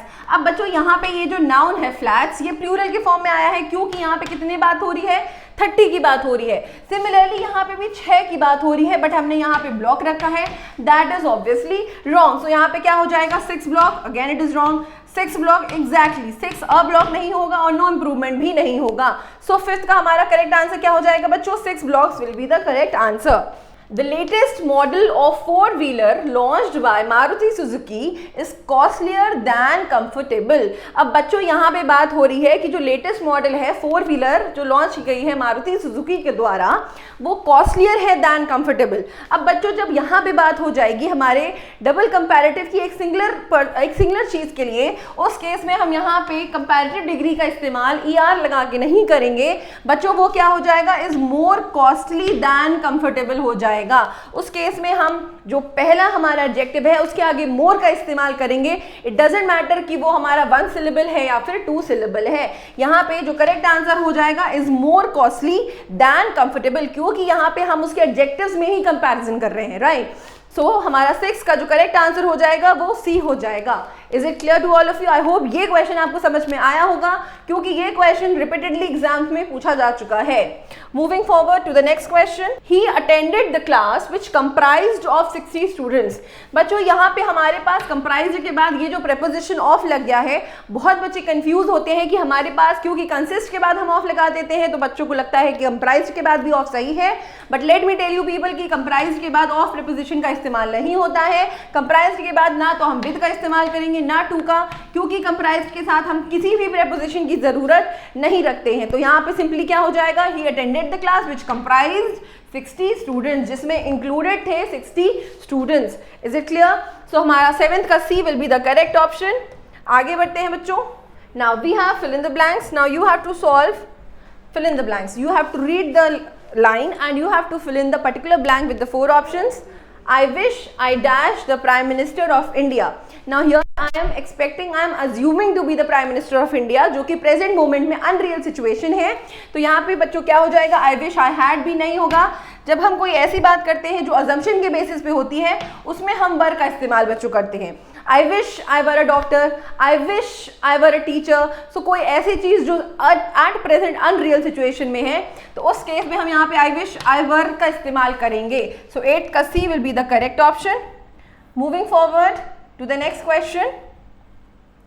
A student will fail dash he does not work hard। अब बच्चों यहाँ पे क्या आ जाएगा, a student will fail because he does not work hard। a student will fail if he does not work hard, a student will fail until he does not work hard, या फिर a student will fail though he does not work hard। अब बच्चों यहाँ पे until तो बिल्कुल नहीं आ सकता क्योंकि यहाँ पे हमको not word मिल गया है और until और unless के साथ हम कभी भी not word का इस्तेमाल नहीं करते हैं exactly on that part of sentence। तो यहाँ पे क्या हो जाएगा, a student will fail if he does not work hard, जब अगर वो मेहनत नहीं करेगा। सो यहाँ पे 9th का B will be the appropriate answer। He is dash more beautiful than you। अब बच्चों यहाँ पे क्या आ जाएगा, he is very more beautiful than you, he is many more beautiful than you, he is much more beautiful than you। बच्चों ये जो beautiful है वो हमारा countable है कि uncountable है? Of course ये uncountable है, so very तो बिल्कुल नहीं आ सकता, यहाँ पे many भी नहीं आ सकता क्योंकि many countable के लिए आता है, बट यहाँ पे जो adjective का इस्तेमाल हुआ है वो uncountable है। so हमारा correct answer क्या हो जाएगा, 10th का C will be the correct answer। She is much more beautiful than you। Moving to the next question, question number 11। Coffee is made dash milk। अब बच्चों यहाँ पे क्या होगा, coffee is made of milk, coffee is made with milk, from milk या against milk। जो बच्चों को सबसे ज़्यादा confusion होने वाला है वो of या फिर from में ही होगा। Now let us see, of का इस्तेमाल और from का इस्तेमाल हम लोग क्यों करते हैं। देखिए जब आपने milk से कॉफ़ी बना ली, राइट, मिल्क से कॉफ़ी बना ली, क्या वो रिवर्सिबल चेंज है? बिल्कुल नहीं। तो जब हम किसी इरिवर्सिबल चेंज की बात करते हैं, जब हम किसी इरिवर्सिबल चेंज की बात करते हैं उस केस में हम फ्रॉम का इस्तेमाल करते हैं। फॉर एग्जांपल यहाँ से हम कॉफ़ी से मिल्क बना रहे हैं, अगर हम कॉफ़ी से मिल्क को दोबारा रिवर्स कर सकते तब हम ऑफ का इस्तेमाल करते, बट बिकॉज हम रिवर्स नहीं कर सकते इसलिए यहाँ पे हम किसका इस्तेमाल करेंगे, coffee is made from milk. If I say ice is made from water it will be wrong, क्योंकि आइस को दोबारा से रिवर्स करके पानी में लाया जा सकता है, तो वहां पे क्या हो जाएगा, ice is made of water, क्योंकि ये क्या है, रिवर्सिबल चेंज है जिसको आप रिवर्स कर सकते हो। सो ऑफ का इस्तेमाल बच्चों हम लोग रिवर्सिबल के लिए करते हैं और फ्रॉम का इस्तेमाल हम लोग इरिवर्सिबल चेंज के लिए करते हैं। या फिर आप बोल सकते हो फ्रॉम का इस्तेमाल हम लोग केमिकल चेंज के लिए करते हैं और ऑफ का इस्तेमाल हम लोग फिजिकल चेंज के लिए करते हैं। Got it? चलिए moving forward. Now next we have synonyms. अब बच्चों आपको क्या करना है, इस वर्ड को पढ़ना है और इसका मतलब जानना है and you have to find out the correct synonym out of the 4 given words. Culpable, culpable का मतलब क्या होता है बच्चों, कल्पेबल का मतलब क्या होता है बच्चों, कल्पेबल का मतलब होता है अपराधी, कल्पेबल का मतलब होता है अपराधी। Now let's look to our options, guilty, innocent, brave या फिर डाउट। देखिए गिल्टी का मतलब होता है भाई जब हम कुछ काम गलत करते हैं तो हमें गिल्ट होता है, तो यहाँ पे एप्रोप्रिएट वर्ड क्या हो जाएगा बच्चों, guilty will be the most appropriate synonym of this culpable word. Innocent का मतलब मासूम, ब्रेव का मतलब बहादुर, डाउट का मतलब किसी चीज पे शक होना। Right, moving to the next question. Next word है हमारा फ्रेजाइल। बच्चों फ्रेजाइल वर्ड का मतलब क्या होता है, फ्रेजाइल का मतलब होता है कोई चीज जो वीक हो, कमजोर हो, नाजुक हो। राइट, तो यहाँ पे हमारे क्या ऑप्शंस हैं, स्ट्रॉन्ग, ब्रिटल, ड्यूरेबल, प्रेडिक्ट। देखिए स्ट्रॉन्ग का मतलब मजबूत, तो ये इसका एंटोनिम हो गया। ब्रिटल का मतलब भी होता है कमजोर, ऑफ कोर्स यही हमारा आंसर होगा। ड्यूरेबल का मतलब होता है लॉन्ग लास्टिंग। प्रेडिक्ट का मतलब होता है पहले से अनुमान लगाना। सो आई होप आपको करेक्ट आंसर मिल गया होगा। 13 का b will be the correct answer, brittle, fragile. Next question बच्चों, एप्टीट्यूड। एप्टीट्यूड, अब आपको क्या करना है, एंटोनिम्स फाइंड आउट करने हैं, मतलब ऑपोजिट वर्ड्स फाइंड आउट करने हैं। हमारा क्वेश्चन है एप्टीट्यूड। एप्टीट्यूड का मतलब बच्चों क्या होता है, एप्टीट्यूड का मतलब होता है कौशल या फिर स्किल जिसको बोल सकते हैं। राइट, कौशल या फिर स्किल, ये इसका सिनोनिम हो गया बच्चों। बट यहाँ पे बात हो रही है एंटोनिम्स की, उसके ऑपोजिट वर्ड की। रीसेंट, रीसेंट का मतलब अभी अभी। ब्लेम का मतलब है किसी पे ब्लेम करना, किसी पे दोष लगाना। अनफिट, अनफिट का मतलब होता है someone who is not fit for that thing. Right, उसके अंदर कोई कौशल ना हो। सो यहाँ पे हमारा मोस्ट एप्रोप्रिएट एंटोनिम क्या हो जाएगा एप्टीट्यूड का, unfit will be the most appropriate antonym. Moving forward to the next question, tranquil. बच्चों ट्रैंक्विल का मतलब क्या होता है, ट्रैंक्विल का मतलब होता है शांति। ट्रैंक्विल का मतलब होता है काम, पीस। राइट, अब देखते हैं हमारे ऑप्शंस की तरफ। माइग्रेटिंग, माइग्रेटिंग का मतलब इधर से उधर जाना, माइग्रेट करना। सीरीन, सीरीन यहाँ पे इसका सिनोनिम हो जाएगा। पिटी का मतलब होता है दया, और इसका ऑपोजिट क्या हो जाएगा बच्चों, नॉइजी, मतलब शोर शराबा। तो ये शोर शराबा इसका क्या हो जाएगा बच्चों, शोर शराबा will be the correct antonym of tranquil word. Moving to the next question, idioms and phrases. बच्चों कोल्ड रिसेप्शन का करेक्ट आंसर क्या होगा? If you talk about this cold reception, इसका मतलब होता है कि किसी को तहे दिल से स्वीकार ना करना या उसको आमंत्रित ना करना। तो according to the options, to feel cold place, no hearty welcome, exactly. So cold reception का बच्चों क्या हो जाएगा? किसी को दिल से वेलकम ना करना। So 16C will be the correct answer. Moving forward to the next question, turn a blind eye, मतलब आंखें बंद न कर लेना, या फिर जिसको हम बोल सकते हैं किसी को अवॉइड करना, किसी को इग्नोर करना। तो यहाँ पे क्या हो जाएगा? B no longer young, no secretly मतलब चुपचाप नहीं, pretending not to notice something, exactly मतलब ऐसा अनुमान या ऐसा प्रिटेंड करना, ऐसा दिखाना कि हमने उसको अनुमान या फिर हमने उसको नोटिस ना किया हो, इग्नोर कर देना, राइट। ऑन द होल मतलब पूरी तरीके से। So this is also wrong word. So हमारा 17 का C will be the correct answer. Moving forward to the next question. चलिए बच्चों, अब आपको मिल गया है वन वर्ड सब्स्टिट्यूशन। आपको इस वर्ड को, सेंटेंस को पढ़ना है और आपको फाइंड आउट करना है कि इनमें से आपका कौन सा ऑप्शन इस सेंटेंस में फिट बैठेगा। Anything which destroys the effect of poison. बच्चों, कोई भी ऐसी चीज़ जो इफेक्ट ऑफ पॉइजन को क्या करती है? डिमिनिश करती है या डिस्ट्रॉय करती है, उसको हम लोग एंटीडोट बोलते हैं। किसी भी डिजीज या फिर पॉइजन का इफेक्ट रिड्यूस करने वाली चीज़ को हम एंटीडोट बोलेंगे। Got it? Next, a person of good understanding, knowledge and reasoning power. कोई ऐसा इंसान जो गुड समझ का हो, अच्छी समझ, नॉलेज और रीजनिंग पावर हो, उसको क्या बोलते हैं? देखिए, एक्सपर्ट का मतलब होता है एक काम में जो बहुत ज़्यादा क्या हो, कौशल हो चुका हो, एक्सपर्ट हो चुका हो। स्प्लेंडेड का मतलब होता है बहुत अच्छा या ग्रैंड। इंटेलेक्चुअल हमारा करेक्ट आंसर हो जाएगा 19C will be the correct answer, a person of good knowledge and understanding. Next question. Now next you have rearrangement. बच्चों, आपको क्या करना है? आपको ये प्रॉपर जम्बल्ड सेंटेंसेस पढ़ने हैं और उनको सीक्वेंस ऑर्डर में अरेंज करना है। चलिए, सबसे पहले as I usually tell you all कि हम लोग ऑप्शन से ही चूज करने की कोशिश करेंगे। हमारे पास PQR सारे ऑप्शंस हैं। तो सबसे पहले हम लोग क्यू ऑप्शन को देखते हैं कि वो हमारा पहला स्टेटमेंट हो सकता है या नहीं। बिल्कुल नहीं, क्योंकि हमारी स्टार्टिंग एंड से हुई है, इसलिए ए ऑप्शन हम लोग ऐसे ही डिडक्ट कर देते हैं। देन वी हैव बी हमारा किससे स्टार्ट हो रहा है? एस से स्टार्ट हो रहा है। अगेन यहाँ पे has faced all kinds of danger is not a question, so b भी हमारा रॉन्ग ऑप्शन हो जाएगा। आर से स्टार्ट करते हैं, all the obstacles that have come in his way. Now whose way? It is not being talked about here, so again यहाँ पे हमारा करेक्ट आंसर क्या बच्चा? बच्चों, D option is the correct answer. Let us see कि जो हमने यहाँ पे फाइंड आउट किया है वो सही बैठता है कि नहीं। पी, सबसे पहले पी कहाँ है बच्चों? P, the spirit of man has slowly and painfully surmounted are all the obstacles, surmounted मतलब पास ऑन किया है सारे obstacles that have come in his way and his growing intelligence has faced all kinds of danger. Absolutely. So हमारा answer क्या हो जाएगा बच्चों? D will be the correct rearrangement for the following word. देखिए, अगर हम ऑप्शंस में से ट्राई आउट करते हैं, उसको डिडक्ट करके, this will obviously save our time, क्योंकि अगर आपने रीअरेंज करके कोई ऐसा ऑप्शन निकाल दिया जो ऑप्शंस में से ही नहीं है, so that is going to like waste your time. Fine, moving to the next question. चलिए देखते हैं, हमारे पास जो बिगनिंग हुई है बच्चों वो P और R से हुई है। सबसे पहले हम R को ही फिट इन करके देखते हैं। In the young minds of children, बिल्कुल नहीं, मतलब P से ही हमारी बिगनिंग होनी चाहिए। So let us see, they should do what? They, क्यों? They should implant in the minds of young children sound principles. No, it is not fitting in so well. Next देखते हैं PQSR, they should implant sound principles in the minds of young children. So बच्चों 21st का B is sitting more appropriately and making a proper sense. So 21st B will be the correct answer. I hope आपको ये rearrangement समझ में आ गया होगा. Moving forward to the next question. Again you have no improvement sentence.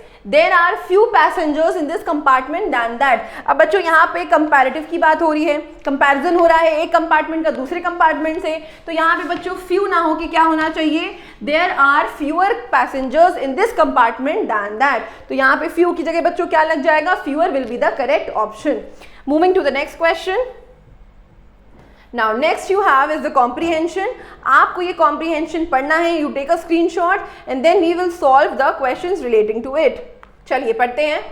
For the past several years, scientists have issued ominous warnings about the future of Earth's climate.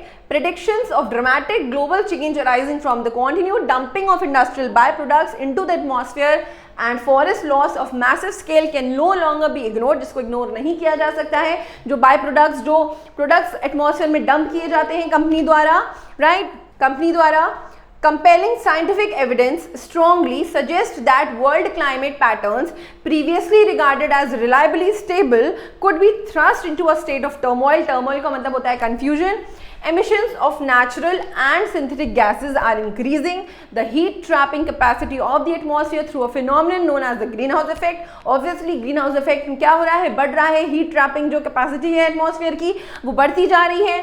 The projected impacts of this worldwide climatic disruption dwarf many of the environmental problems of the past. It can bring into many problems of the past. Now moving to the question, what can be no longer ignored. अब no longer ignore क्या नहीं किया जा सकता है बच्चों? Dramatic atmosphere change, dumping of industrial by products, prediction of global change या फिर मैसिव फॉरेस्ट लॉस. देखिए ये मैसिव फॉरेस्ट लॉस तो एक रिजल्ट है हमारी चेंजेस का, हमारे एक्टिविटीज का. सो जो नो लॉन्गर भी इग्नोर नहीं किया जा सकता है वो है इंडस्ट्रियल प्रोडक्ट्स का डंप होना एटमॉस्फेयर में. That is no longer accepted. Now moving to the next question. So 23rd b will be the correct answer. 24th ominous in line 1. बच्चों ओमिनस का मतलब क्या होगा? ओमिनस का मतलब होगा क्लियर, इनऑस्पिशियस, डिटेल्ड या फिर फ्रीक्वेंट. ओमिनस का मतलब होता है अशुभ या फिर inauspicious, something which is not good. तो 24th का b will be the correct answer. Projected in the last sentence means, बच्चों प्रोजेक्टेड लास्ट सेंटेंस में कहाँ लिखा हुआ था? देखिए द प्रोजेक्टेड इम्पैक्ट्स, मतलब प्रोजेक्टेड इम्पैक्ट्स यहाँ पे बच्चों क्या मतलब निकल रहा है? The expected impacts, the proposed impacts, the stated impacts या apprehended impacts. So of course बच्चों यहाँ पे क्या बात हो रही है? जो expected impacts हैं उनके बारे में बात हो रही है. So I hope ये comprehension और इसके अलावा जो explanations थी वो आपको समझ में आ गई होंगी. Thank you बच्चों. बच्चों आज की क्लास में हम लोग बात करेंगे SCGD के मॉडल पेपर की. ध्यान से देखिएगा पूरी व्यवस्था थी. जैसा कि आपको पता है कि आपके SCGD के मॉडल पेपर में 25 क्वेश्चन लगभग आते हैं. ठीक है, 25 क्वेश्चन आपके आते हैं रीजनिंग के. ध्यान से देखिएगा, हम लेकर के आए हैं मॉडल पेपर. देखिएगा पहले क्वेश्चन बच्चों की हम बात करते हैं. ध्यान देखिए पहले क्वेश्चन में लिखा क्या हुआ है. आपको C की वैल्यू दिया हुआ है 3 दिया हुआ है, पॉलिश का कोड दिया है 79. ठीक है, तो देखिएगा जब भी बच्चों ऐसा कोड बनता है तो होता क्या है, वो आपके सभी लेटर्स के नंबर्स का सम होता है. कहने का मतलब अगर हम पॉलिश लिखते हैं बच्चों, P का कोड 16 होता है. यहाँ पर लिख देते हैं, अगर हम पॉलिश लिखते हैं तो पॉलिश का कोड आपको 79 दिया है. आपको पता है P का जो अल्फाबेटिकल नंबर होता है वो होता है 16, O का 15, L का 12, I का 9, S का 19, H का 8. अगर इसके बाद हम सभी को सम करते हैं पहले बच्चों, तो सभी को सम करने के बाद ये कितना आ जाएगा? 16 प्लस 15 31, 31 प्लस 12 43, 43 प्लस 9 52. एंड आगे भी अगर हम सम करेंगे दैट इज 79. ठीक है, तो सेम इसी तरह से बच्चों में पॉइंटर का कोड बनाना होगा. जहां पर देखिए पॉइंटर का कोड अगर बनाते हैं कैसा हो जाएगा, ये पॉइंटर लिखेंगे. इसके बाद सबके अल्फाबेटिकल कोड लिखने होंगे. P का 16, O का 15, I का 9, N का 14, T का 20, E का 5. सभी लेटर्स को सम कर देना है. सभी अगर हम सम करते हैं ध्यान दीजिए, 16 plus 15 31, 31 plus 9 40, 40 plus 14 54, 54 plus 20 74, 79 and 79 plus 18 कर देंगे that is 97. आपका option number c 97 is the right answer. आगे बात करते हैं क्वेश्चन नंबर 2 की. क्वेश्चन नंबर 2 देखिए सभी. क्वेश्चन नंबर 2 में देखिए आप लिखा थी क्या दिया हुआ है आपको. क्वेश्चन नंबर 2 में बच्चों आपको दिया हुआ एक सीरीज बनाना हुआ है जहां पे आपको नंबर दिया है 210 120 60 24 6. आगे जो नंबर होगा वो आपसे पूछा हुआ है. तो देखिए करना कैसे है इसको. आपको जो स्टार्टिंग में नंबर दिया है 210, आप सभी को दिख रहा होगा कि ये 6 का क्यूब माइनस क्या कर दिया है, 6 का क्यूब माइनस 6 कर दिया है. इसके बाद आगे वाले नंबर की बात करेंगे तो ये आपको दिख रहा है 5 का क्यूब माइनस 5 दिख रहा है. ठीक है, यानी कि 5 का क्यूब माइनस 5 कर दिया है. फिर 4 का क्यूब माइनस 4 कर दिया है. देन 3 का क्यूब माइनस 3 कर दिया है. इसके बाद 6 जो नंबर लिखा हुआ है वो क्या है, 2 का क्यूब माइनस 2. तो इसके बाद जो नंबर होगा ध्यान से 5 का क्यूब माइनस 5, 4 का क्यूब माइनस 4, 3 का क्यूब माइनस 3, 2 का क्यूब माइनस 2. तो फाइनल में जो हमारा नंबर बनेगा प्यारे दोस्तों वो 1 का क्यूब माइनस 1 बनेगा. 1 का क्यूब हमको पता है 1, 1 माइनस 1 दैट इज 0. यानी क्या हो जाएगा आपका option number b 0 is the right answer. आगे देखिए क्वेश्चन नंबर 3 की बात करते हैं हम लोग। क्वेश्चन नंबर 3 देखिए क्या लिखा हुआ है आपको। क्वेश्चन नंबर 3 साथी ध्यान से देखिएगा, मैथमेटिकल ऑपरेशन का क्वेश्चन है। आपको इक्वेशन दिया है 8 + 4 × 9 - 3 / 1, और आपको पता है कि जो भी मैथमेटिकल आपको इक्वेशन दिया हुआ है वैसा हमें बिल्कुल भी नहीं करना होता है, ठीक है। कहने का मतलब सारी वैल्यूज को जैसी जैसी आपसे वैल्यूज लिखा हुआ उसी तरह से सिंबल्स उठा करके पुट कर लेंगे। ध्यान दीजिए क्या करते हैं हम इसमें। यहां पर प्यारे साथी प्लस लिखा हुआ है, आपको प्लस का क्या दिया हुआ है मींस इनटू दिया हुआ है, तो कहने का मतलब 8 × 4 हो जाएगा। आगे देखिए मल्टीप्लाई का मींस माइनस दिया हुआ है -9। आगे देखिए 9 के बाद यहां पर क्या दिया हुआ है साथी, 9 पर देखिएगा 9 के बाद माइनस लिखा हुआ है, ऑलरेडी हमको दिखा है माइनस का तात्पर्य है डिवाइड, यहां पे हमारा डिवाइड हो जाएगा। उसके बाद 9 / 3 डिवाइडेड बाय 1, ठीक है। डिवाइड का सिंबल को ऑलरेडी दिखा है, डिवाइड का सिंबल क्या दिया हुआ है, डिवाइड का सिंबल हमारा ये बना हुआ है, डिवाइड का सिंबल हमारा प्लस दिया हुआ है, ठीक है। यहां पर हमारा क्या हो जाएगा +1। सॉल्व कर लेते हैं इसको, ये हमारा क्या बन जाएगा 8 × 4 32, 9 / 3 -3 + 1। फाइनली इसको हम सॉल्व करेंगे, ये हमारा कितना जाएगा 30 इज द राइट आंसर, जो कि हमको ऑप्शन नंबर डी में दिख रहा है। तो क्या हो जाएगा 30 राइट आंसर। क्वेश्चन नंबर 4 देखिए क्या लिखा हुआ है आपको। क्वेश्चन नंबर 4 में आपको लिखा हुआ है Aman is standing on the west side, it turns 45 degree right, 45 degree right मुड़ रहा है, उसके बाद again turns 180 degree in right. कहने का मतलब क्या है, जब भी इस तरह क्वेश्चन आपको देता है राइट एंड लेफ्ट की बात, ठीक है, तो आपको करना क्या होता है, आप सारे एंगल्स को अलग से लिख लो।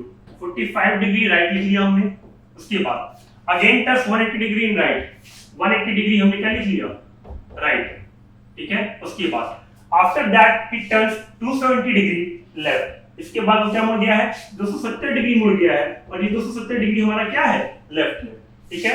इसके बाद ध्यान से क्या लिखा है, in which direction the man is standing now.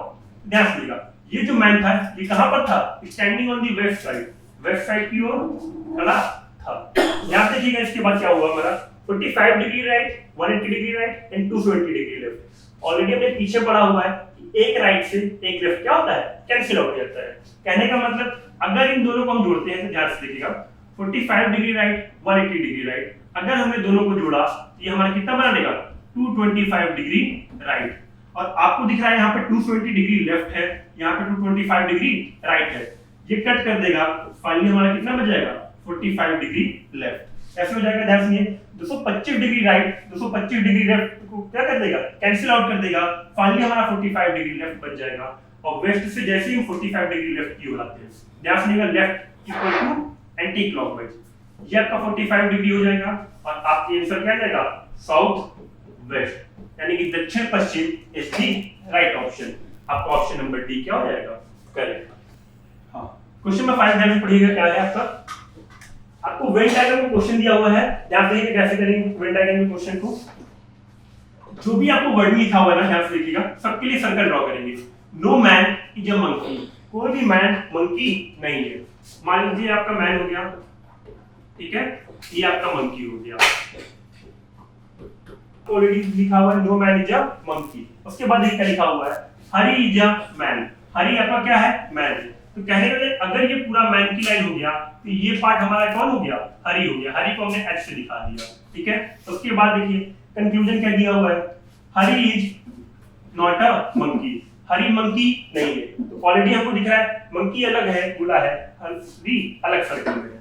कहने का मतलब फर्स्ट जो आपका कंक्लूजन है वो बिल्कुल राइट है, Hari is not a monkey, clear है। आगे देखिए ऑल मेन आर हरी, सभी मेन हरी है, ध्यान रखिए सभी मैन जो है आपके वो हरी नहीं है, कुछ मैन आपके हरी है, लेकिन हम ये नहीं कह सकते कि सभी मैन आपके हरी है। तो कहने का मतलब जो भी आपका कंक्लूजन नंबर 2 है वो आपका क्या है रॉन्ग है। तो इसका जो आपका बच्चों आंसर बन जाएगा वो आपका बन जाएगा only conclusion one followed, that is option number A. Clear है। जो भी आपके डाइस बने हुए हैं ऑलरेडी हमें पता है, ध्यान से देखना नीचे दिए गए पासे में अंक 5 के विपरीत फलक पर कौन सा होगा, 5 का अपोजिट आपको बताना है, ध्यान से देखिए कैसे करेंगे। आप किसी भी डाइस को दो ले लीजिए, ध्यान से अगर मैं इन दोनों डाइस को लेता हूं तो हमको दो चीजें कॉमन मिलेगी 6 और 3। यहां पे अगर ध्यान देते 6 और 3 क्या मिल रहा है हमें कॉमन मिल रहा है, तो अब ये जो 5 का अपोजिट हो जाएगा वो क्या हो जाएगा 1 हो जाएगा, ठीक है, तो कहने का मतलब यहाँ पे जो 5 का अपोजिट हो जाएगा वो क्या हो जाएगा, 1 हो जाएगा। क्लियर है, यानी कि आपका ऑप्शन नंबर ए बिल्कुल राइट आंसर हो जाएगा। ठीक है, आगे देखिए बात करते हैं क्वेश्चन नंबर 7 की। क्वेश्चन नंबर 7 ब्लड रिलेशन से आपका ध्यान से सुनिएगा। क्या लिखा हुआ क्वेश्चन में आपको, रूप इज ब्रदर ऑफ ओमवीर। ठीक है, आपको लिखा हुआ रूप ओमवीर का भाई है, यहां बना लेते हैं ध्यान से, ये आपका रूप हो गया, रूप ओमवीर का भाई है, यहां पे आपका ओमवीर हो गया। ठीक है, इसके बाद देखिए लिखा हुआ है मीना इज सिस्टर ऑफ रूप। मीना क्या है, रूप की सिस्टर है, ये मान लीजिए आपकी मीना हो गई और ये क्या हो गई, रूप की सिस्टर हो गई। आगे देखिए क्या लिखा हुआ है, Ram is brother of Hemu. Ram क्या है, हेमू का भाई है, ना हमको यहाँ पे राम दिख रहा है ना हमको यहाँ पर हेमू दिख रहा है, मान लेते हैं कि हमारा राम हो गया और ये किसका भाई है, हेमू का भाई है। उसके बाद ये क्या लिखा हुआ है, Hemu is daughter of Omvir. Hemu क्या है, ओमवीर की डॉटर है। कहने का मतलब ये जो एच दिया है ये आपको यहाँ पर दिया है, हेमू ओमवीर की डॉटर है, जिसका भाई कौन है, राम है। क्लियर है, Shyam is the father of Meena. Shyam क्या है, मीना के पिता है। तो श्याम की मीना यहाँ हो गई आपकी, और श्याम क्या हो जाएंगे, इसके पिता हो जाएंगे, श्याम आपका यहाँ हो जाएगा। क्लियर है, और पिता है तो क्या होगा, उसका ट्रायंगल का साइन।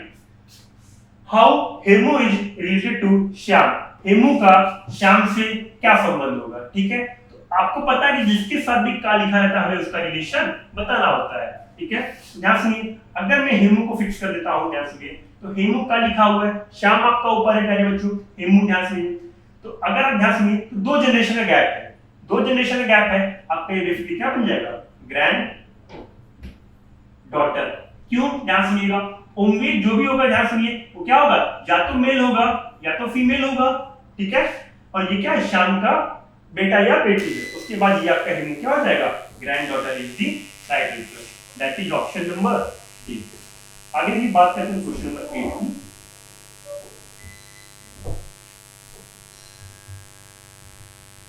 क्वेश्चन नंबर 8 आपका मिसिंग टर्म से दिया हुआ है, ध्यान दीजिए लिखा हुआ है, कुछ नंबर्स आपको दिए हुए हैं। ठीक है, अगर इन नंबर्स को हम ध्यान से देखिए क्या करेंगे, 7 + 21 + 8। अगर हम सारे नंबर्स को सम करते हैं ध्यान सुनिएगा, 21 + 7 28 + 8 36। क्लियर है, आगे क्या देखिएगा, 12 + 11 + 13 करते हैं, 12 + 11 + 13 करते हैं, दैट इज 36। कहने का मतलब आपको जो मिसिंग टर्म है, जो भी मैंने 4 से 5 प्रॉपर्टी बताई हुई है, उसमें फोर्थ प्रॉपर्टी क्या है आपकी, सम वाली प्रॉपर्टी है। तो यहाँ पर जो भी हमने सम किया इन तीनों का वो क्या है, आपस में बराबर होना चाहिए। 36 यहाँ पे सम आ गया है, 36 थर्ड लाइन में भी आ गया, तो यहाँ भी सम कितना आना चाहिए, 36। तो 17 + 5 करेंगे हम, तो 17 + 5 कितना हो जाएगा, दैट इज 22। हमें 14 और ऐड करना होगा, इसके लिए 36 बनाने के लिए, तो इसका क्या हो जाएगा, option number A 36 is the, sorry 14 is the right answer. क्या क्या साथी ध्यान सुनिएगा, 7 + 21 + 8 किया, जोड़ने पे 36 आ गया, 12 + 11 + 13 किया, जोड़ने पे 36 आ गया। यहां भी हमें ऐसा सम करना था, जोड़ने पे क्या आ जाएगा, 36। आगे देखिएगा, बात करते हैं अगले क्वेश्चन की, क्वेश्चन नंबर 9।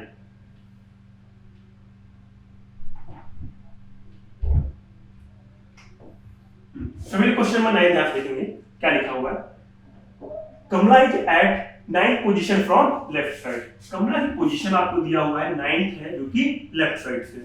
मान लीजिए हम एक लाइन बनाते हैं, क्वेश्चन नंबर 9 ध्यान से क्या लिखा हुआ है, Kamala is at 9th position from left side. Kamala की पोजीशन क्या है, 9th है, लेफ्ट साइड से है।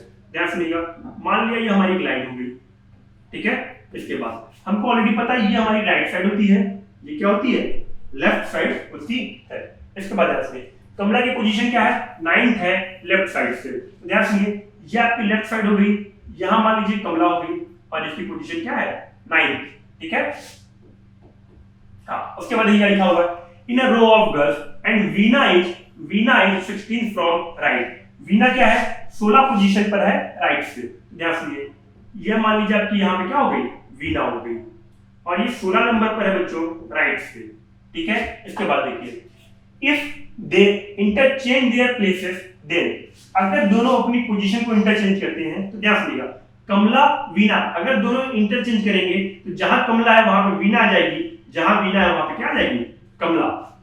ठीक है, हाँ, तो दोनों अगर अपनी पोजीशन को इंटरचेंज करते हैं, there places, then Kamla's position be 25th from left. अगर दोनों ने अपनी पोजीशन को चेंज किया तो कमला की पोजीशन 25 हो जा रही है लेफ्ट इन डिस्टेंस। तो अब पूछा है इस लाइन में टोटल कितनी गर्ल्स होंगी।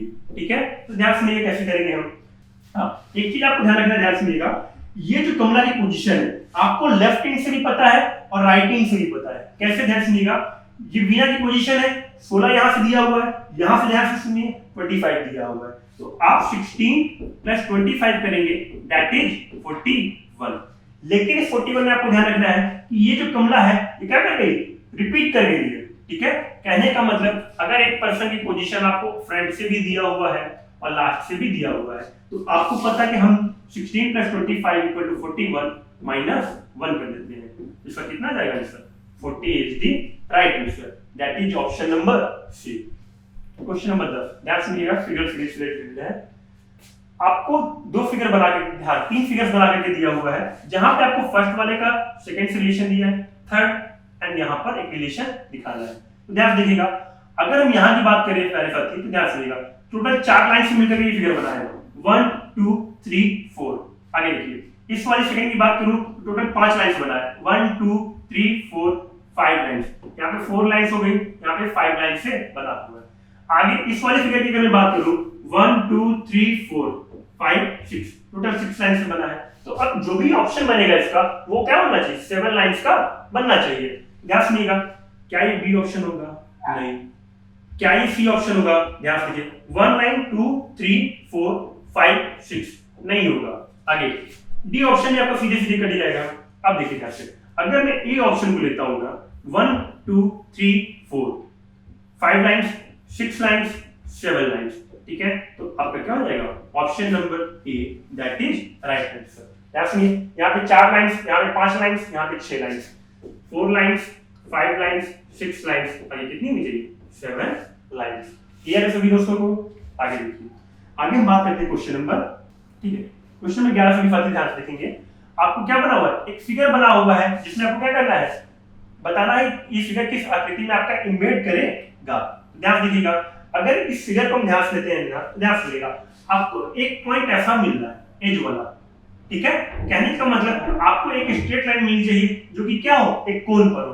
तो आपके जो भी ऑप्शन दिया, ध्यान से देखिएगा, अगर आप ऑप्शन नंबर ए की बात करते हो तो बिल्कुल ही आपको नहीं दिखेगा। ठीक है, लेकिन अगर प्यारे दोस्तों आप ऑप्शन नंबर डी की बात करते हो तो ध्यान से देखना, ये वाला जो पार्ट है बच्चों, ये जो बना हुआ है ये आपको दिख रहा है, दैट इज ये। उसके बाद ध्यान से देखिएगा, ये पार्ट जब अंदर की ओर आया है, यहां पर ये पार्ट क्या दिख रहा है आपको, अंदर की ओर दिख रहा है। फिर से देखिएगा इसको ध्यान से, ऊपर वाला पार्ट आपको ये बनाया हुआ है, ये पार्ट आपको यहां दिख रहा है, ये करके बनाया हुआ है। उसके बाद देखिए, नीचे टर्न किया है, नीचे टर्न किया है, ऊपर एंड ये फाइनली ये आपको क्या दिख रहा है, परफेक्टली आपका ऑप्शन नंबर डी में आपका एम्बेड कर जा रहा है। ठीक है, that is option number D is the right answer. ठीक है, क्वेश्चन नंबर 12 ध्यान दीजिए क्या लिखा हुआ है, आपको ग्रुप ऑफ लेटर्स दिया हुआ है। ठीक है, वहां पे ग्रुप ऑफ लेटर्स में क्या दिया हुआ है, जो भी वर्ड दिया हुआ है वो अनअरेंज्ड है। तो करना क्या, आपको ध्यान सुनिएगा, इस जो भी वर्ड दिया हुआ है इसको आपको फॉर्म कर लेना है। ठीक है, कहने का मतलब आपको इस वर्ड को फॉर्म करना होगा और मीनिंगफुल वर्ड बनाना होगा। तो ध्यान सुनिएगा, इस क्वेश्चन करने का 2 तरीका होता है साथी, ध्यान सुनिएगा, या तो आप इस मीनिंगफुल वर्ड को पकड़ लें, ठीक है, और अगर इस मीनिंगफुल वर्ड को आप नहीं पकड़ पाते हैं तब कैसे सॉल्व होगा उसको हम डिस्कस करेंगे। ध्यान सुनिए, अगर मीनिंगफुल वर्ड पकड़ते हैं ना साथी, ये हमारा क्या बन जाएगा, फ्रांस। ठीक है, और फ्रांस बनने के बाद हम क्या करेंगे, एफ का जो पोजीशन दिख रहा है वो 2 दिख रहा है, यहाँ पे हम 2 लिखेंगे, आर का पोजीशन 4 दिख रहा है, 4 लिख दिया, आगे ए एंड सी। अब ध्यान सुनिए, 2 4 लिखने के बाद ना ऑलरेडी आपका क्या हो रहा है, ऑप्शन से एलिमिनेट हो जा रहा है, क्योंकि बाकी सारे ऑप्शंस में आपने क्या किसी में भी 2 4 नहीं रखा है, आपको एक ही ऑप्शन में 2 4 दिख रहा है। ठीक है, तो एग्जाम से बच्चों आपको इसी तरह टाइम भी सेव करते हुए चलना है, सारे ऑप्शन आप चेक करते हुए चल रहे हो। ठीक है, ऑलरेडी हमारा क्या बन जाएगा, option number B, that is right answer. ठीक है, हां, दूसरी चीज, अगर आप बेसिकली इस तरीके से नहीं कर पाए, मान लीजिए अपने वर्ड नहीं पिक कर पाए वहां पर जल्दी जल्दी, तो करना क्या है, आपको जो भी कोडिंग्स दिए हुए हैं उसको उठाकर ऑप्शन में पुट करना होगा। आपका एक ऑप्शन सेटिस्फाइड करेगा। कहने का मतलब अगर 2 4 5 3 6 1 दिया हुआ है तो ध्यान सुनिए, इस 2 का कोड क्या है, F है। 4 का कोड क्या है, 4 का कोड आपको दिया हुआ है R।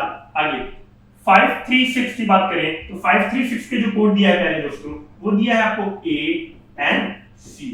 और लास्ट ऑप्शन अगर मैं 1 की बात करूं तो 1 पे आपका क्या है, E। तो कहने का मतलब अगर आप वर्ड नहीं फॉर्म कर पाए एग्जाम में तो क्या करना है, आपको सीधे सीधे इस वर्ड को उठा करके ऑप्शन में आपको रख देना है, आपका फिर भी राइट आंसर आ जाएगा। क्लियर है सभी दोस्तों को? सभी लोग क्वेश्चन नंबर 30 देखिए ध्यान से। करना क्या है इसमें, आपको निम्नलिखित प्रत्येक प्रश्न में वर्णों के 4 समूह दिए गए हैं। आपको करना क्या बच्चों, इस वाले क्वेश्चन में आपको ऑड वन आउट करना है। ठीक है, क्लासिफिकेशन का क्वेश्चन है, आपको ऑलरेडी पता क्या करना है, आपको ऑड वन आउट करना है। यानी कि 3 में आपकी सेम क्वालिटी फॉलो होगी, एक में आपकी वो क्वालिटी नहीं फॉलो होगी। जिस ऑप्शन में आपकी सेम क्वालिटी नहीं फॉलो होगी उसी को हमें क्या करना है, एलिमिनेट करना है। ध्यान से देखिएगा, P N। अगर बच्चों आप P N को देखोगे तो आपको पता है ऑलरेडी ये क्या होता है, -2 होता है। ठीक है, P का नंबर 16, N का 14, -2। ध्यान से देखिएगा। आगे अगर मैं J H की बात करता हूं तो J H भी क्या होता है, -2 होता है। J का नंबर 10, H का 8, दैट इज -2। आगे देखिएगा ध्यान से। V T ऑप्शन की अगर मैं बात करता हूं तो आपको पता है V का नंबर 22 होता है, T का नंबर 20 होता है, -2 बन जाएगा। लेकिन अगर आप ऑप्शन नंबर D पे देखें तो ध्यान देखिएगा, T का नंबर 20, Q का नंबर 17, दैट इज -3। तो कहने का मतलब 3 ऑप्शन में आपका क्या हो गया, -2 फॉलो कर गया, -2 फॉलो कर गया। एक ऑप्शन आपका -3 आ गया, यही आपका क्या हो जाएगा, ऑड वन हो जाएगा। ये सभी साथी को देखिएगा। क्वेश्चन नंबर 14 देखिएगा साथियों, क्या लिखा हुआ है आपको, वेन डायग्राम क्वेश्चन बना हुआ है आपका, male father engineer. Perfect figure आपको बनाना है, ध्यान सुनिए कैसे करेंगे हम। सबसे बड़े वाले ग्रुप को क्वेश्चन को चूज करते हैं। तो अगर बच्चों सबसे बड़े वाले ग्रुप को चूज करते हैं तो सबसे बड़ा ग्रुप हमारा क्या है, मेल्स का। ध्यान सुनिएगा, ये सबसे बड़ा ग्रुप हमने बना लिया, ये हमारा क्या हो गया, दैट इज मेल। मेल के बाद बच्चों ध्यान सुनिएगा, फादर्स की अगर हम बात करते हैं तो सभी फादर्स क्या होते हैं आपके, ऑलरेडी मेल्स होते हैं। ध्यान सुनिएगा, ये जो ग्रुप हो गया ये मान लिया फादर्स का हो गया। उसके बाद फादर के बाद अब क्या बचा आपका, इंजीनियर्स बचा। तो आपको प्यारे साथी पता है ऑलरेडी कि जो भी इंजीनियर्स होते हैं वो मेल भी होते हैं, साथ ही साथ फीमेल भी होते हैं, और आप फादर भी हो सकते हैं। कहने का मतलब ये आपका क्या हो गया है, इंजीनियर्स हो गया है। ठीक है, ध्यान सुनिएगा। अब क्यों हमारा ये ऑप्शन हो जाएगा, ध्यान सुनिएगा, क्योंकि सभी फादर्स क्या होते हैं, ऑलरेडी मेल में होते हैं, ये हमने बना लिया। उसके बाद इंजीनियर आपका बच्चों फादर भी हो सकता है, मेल भी हो सकता है, साथ ही साथ अदर ग्रुप जेंडर का भी हो सकता है। तो इसलिए आपका क्या हो जाएगा, option number C is the right answer. आगे देखिए बात करते हैं क्वेश्चन नंबर 15 की। हाँ सभी साथी देखिए क्वेश्चन नंबर 15 को कैसे सॉल्व करना है। आपको एक सीरीज दिया हुआ है, इसके आगे वाली सीरीज हमें बनाना है। तो ध्यान से करना कैसे है, आपको जो नंबर दिया है DHL PTX BFG, ठीक है, इसके आगे की सीरीज बताना है। ध्यान से कैसे करेंगे, आपको ऑलरेडी मैं बताया कि आप क्या करते हो, अल्टरनेटिव सीरीज को चलते हो। ध्यान सुनिएगा, D के बाद अगर मैं +12 करता हूं, कैसे, ध्यान सुनिएगा, D का नंबर प्यारे बच्चों 4 होता है, P का 16 होता है। ठीक है, तो अगर आप 4 में 12 जोड़ दो तो कितना जाएगा, 16। ठीक है, आगे आप 16 में फिर से अगर +12 कर देते हो that is 2।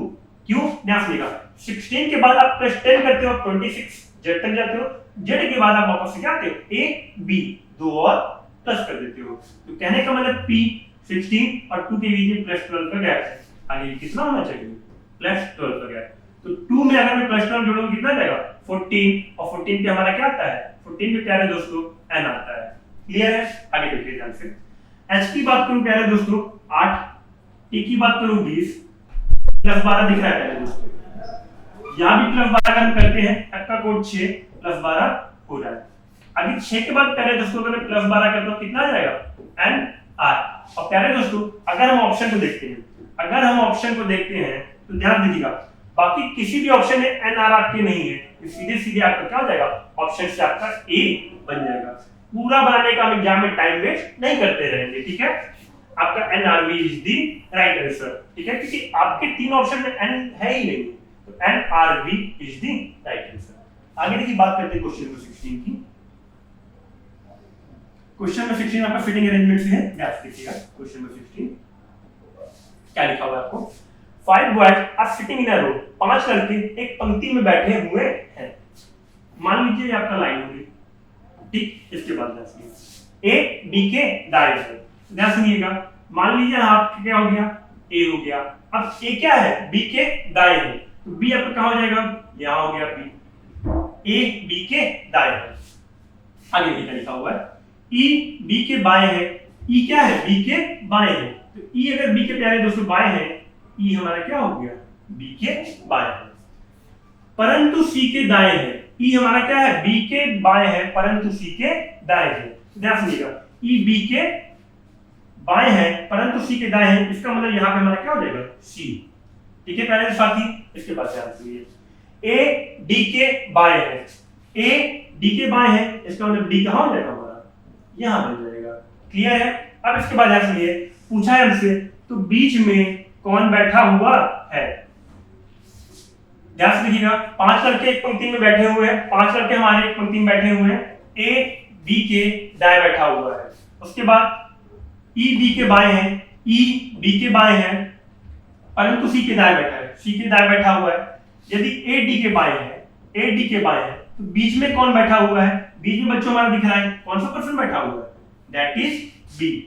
C E B A D की सीरीज आपकी बन जाएगी, जहां पे जो आपका मिडिल पर्सन रहेगा वो कौन सा आ जाएगा, that is option number B. आगे देखिए, आगे वाले क्वेश्चन की बात करते हैं हम लोग।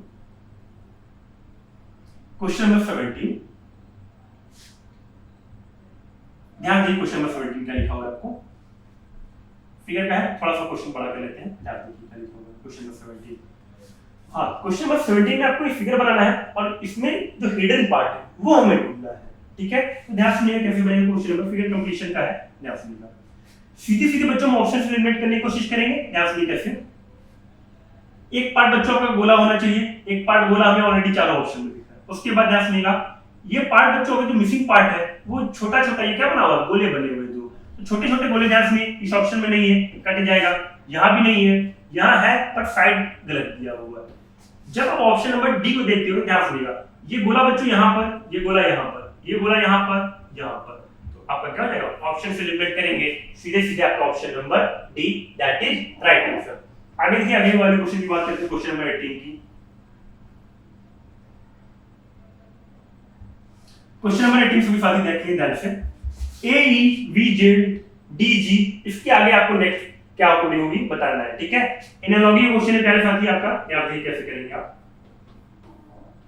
आपको पता है का नंबर कितना होता है, 1 होता है, ई का 5 होता है, वी का 22 होता है, जेड का 26 होता है।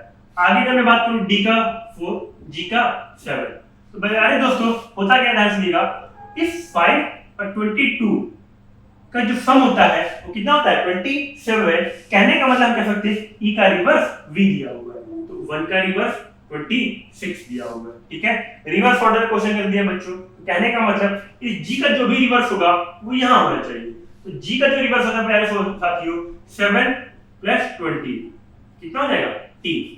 आगे अगर मैं डी के रिवर्स की बात करूं तो 27 होना चाहिए जोड़ने पर, 4 + 23 दैट इज डब्ल्यू। तो क्या बन जाएगा इसका, डीजी का जो कोड बन जाएगा वो टी डब्ल्यू बन जाएगा, that is option number D. ठीक है, एनालॉजी में आपको ऑलरेडी पता है कि जो यहां पर कोडिंग फॉलो होनी चाहिए, जो फर्स्ट और सेकंड का रिलेशन होना चाहिए वही आपके थर्ड एंड फोर्थ का रिलेशन होना चाहिए। क्लियर है। आगे देखिए, बात करते हैं क्वेश्चन नंबर 19 की।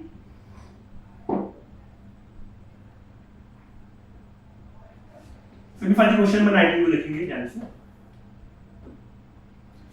हाँ, क्वेश्चन नंबर 19 देखिए ध्यान से, क्या बना हुआ है आपको, पेपर कटिंग एंड फोल्डिंग का क्वेश्चन है। ठीक है, प्यारे साथी ध्यान से देखिएगा, अगर आप इस क्वेश्चन को देखिए ध्यान से, तो ये क्वेश्चन में क्या ध्यान, जो भी फिगर बना है इसको बनाने में थोड़ा टाइम लग जाएगा। ठीक है, तो करना क्या, ध्यान सुनिएगा, ऑप्शन से एलिमिनेट करने की कोशिश करेंगे। ध्यान सुनिए कैसे, ये वाला जो बच्चों जो ट्रायंगल बनाया हुआ है, ध्यान सुनिएगा, अगर ये वाला ट्रायंगल बच्चों घुमाते हैं, ध्यान से देखिएगा, ये जो ट्रायंगल आपको बनाया हुआ है हाफ पार्ट पे, ठीक है, अगर प्यारे साथी उसको टर्न कराते हैं, ध्यान से देखिएगा, तो ये टर्न कराने के बाद क्या करेगा, इस ट्रायंगल को लेकर के चला जाएगा, कहने का मतलब ये ट्रायंगल एक बार और बन जाएगा, और उसके बाद एक यहां बना हुआ है, तो कहने का मतलब साथी जो भी आपके एक ट्रायंगल, दो ट्रायंगल, एक ऊपर और बन जाएगा, 3 ट्रायंगल।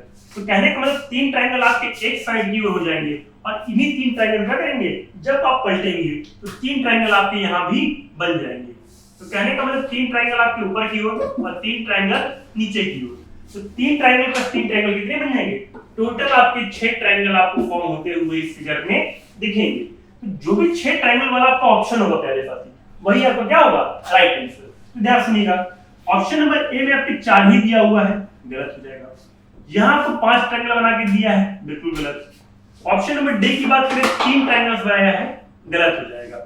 यहाँ पे आपका ऑप्शन नंबर सी बिल्कुल राइट आंसर हो जाएगा। ध्यान सुनिए कैसे, प्यारे साथी मैंने आपको ऑलरेडी कहा क्वेश्चन को पिक करने का आपका तरीका जो है वो शानदार होना चाहिए, ठीक है। ध्यान सुनिएगा, अगर आप इसका परफेक्ट फिगर बनाने का ट्राई करोगे ना तो हो सकता है आपको क्या कितना हो जाए, 40 सेकंड, 30 सेकंड, या हो सकता है क्या हो जाए, 1 मिनट तक लग जाए। तो ऑलरेडी मैंने कहा कि आपको ऑप्शन क्या करना होता है, टाइम सेव करना होता है। तो टाइम सेविंग टिप में आपको क्या ध्यान रखना है, ध्यान सुनिएगा, ऑप्शन से एलिमिनेट करते हुए जाना है। यहाँ वाला ये जो पार्ट बच्चों अगर टर्न होगा, एक ट्रायंगल को लेकर ऊपर चला जाएगा।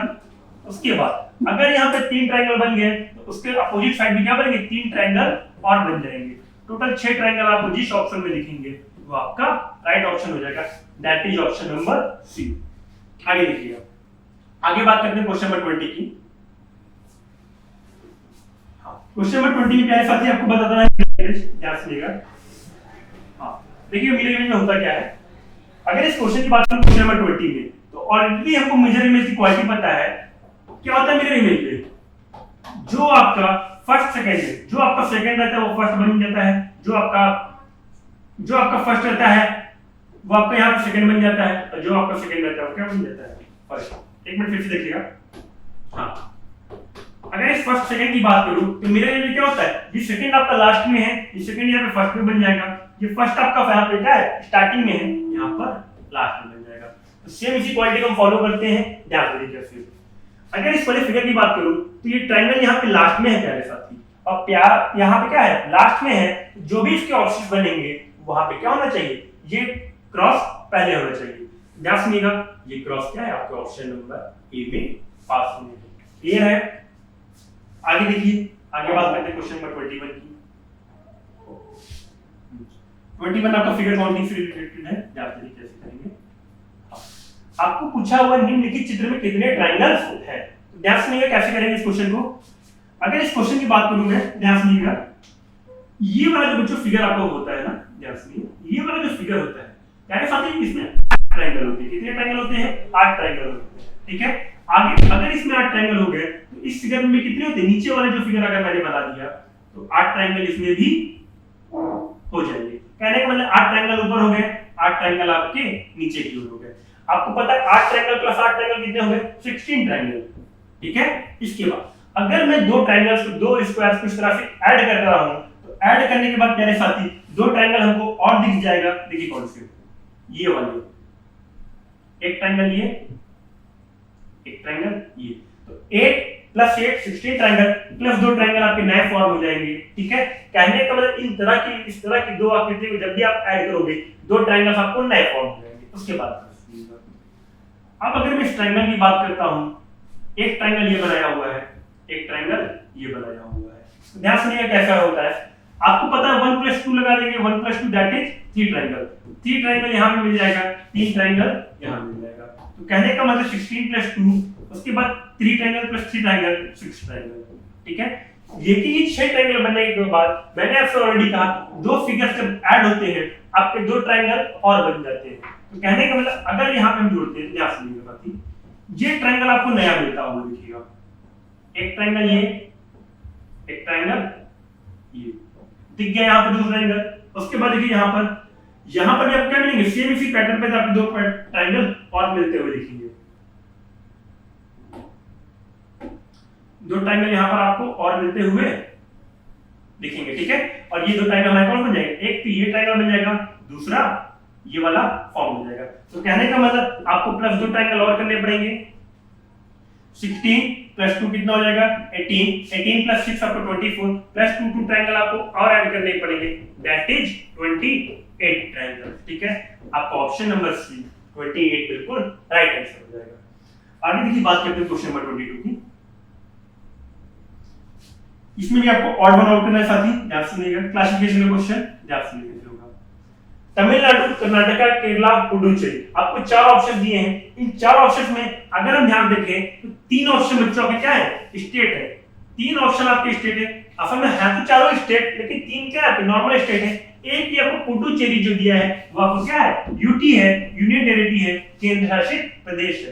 तो इन चारों में जो आपका डिफर ऑप्शन हो जाएगा वो कौन सा हो जाएगा, Puducherry is the right answer. ठीक है, आगे देखिए बात करते हैं क्वेश्चन नंबर 23 की।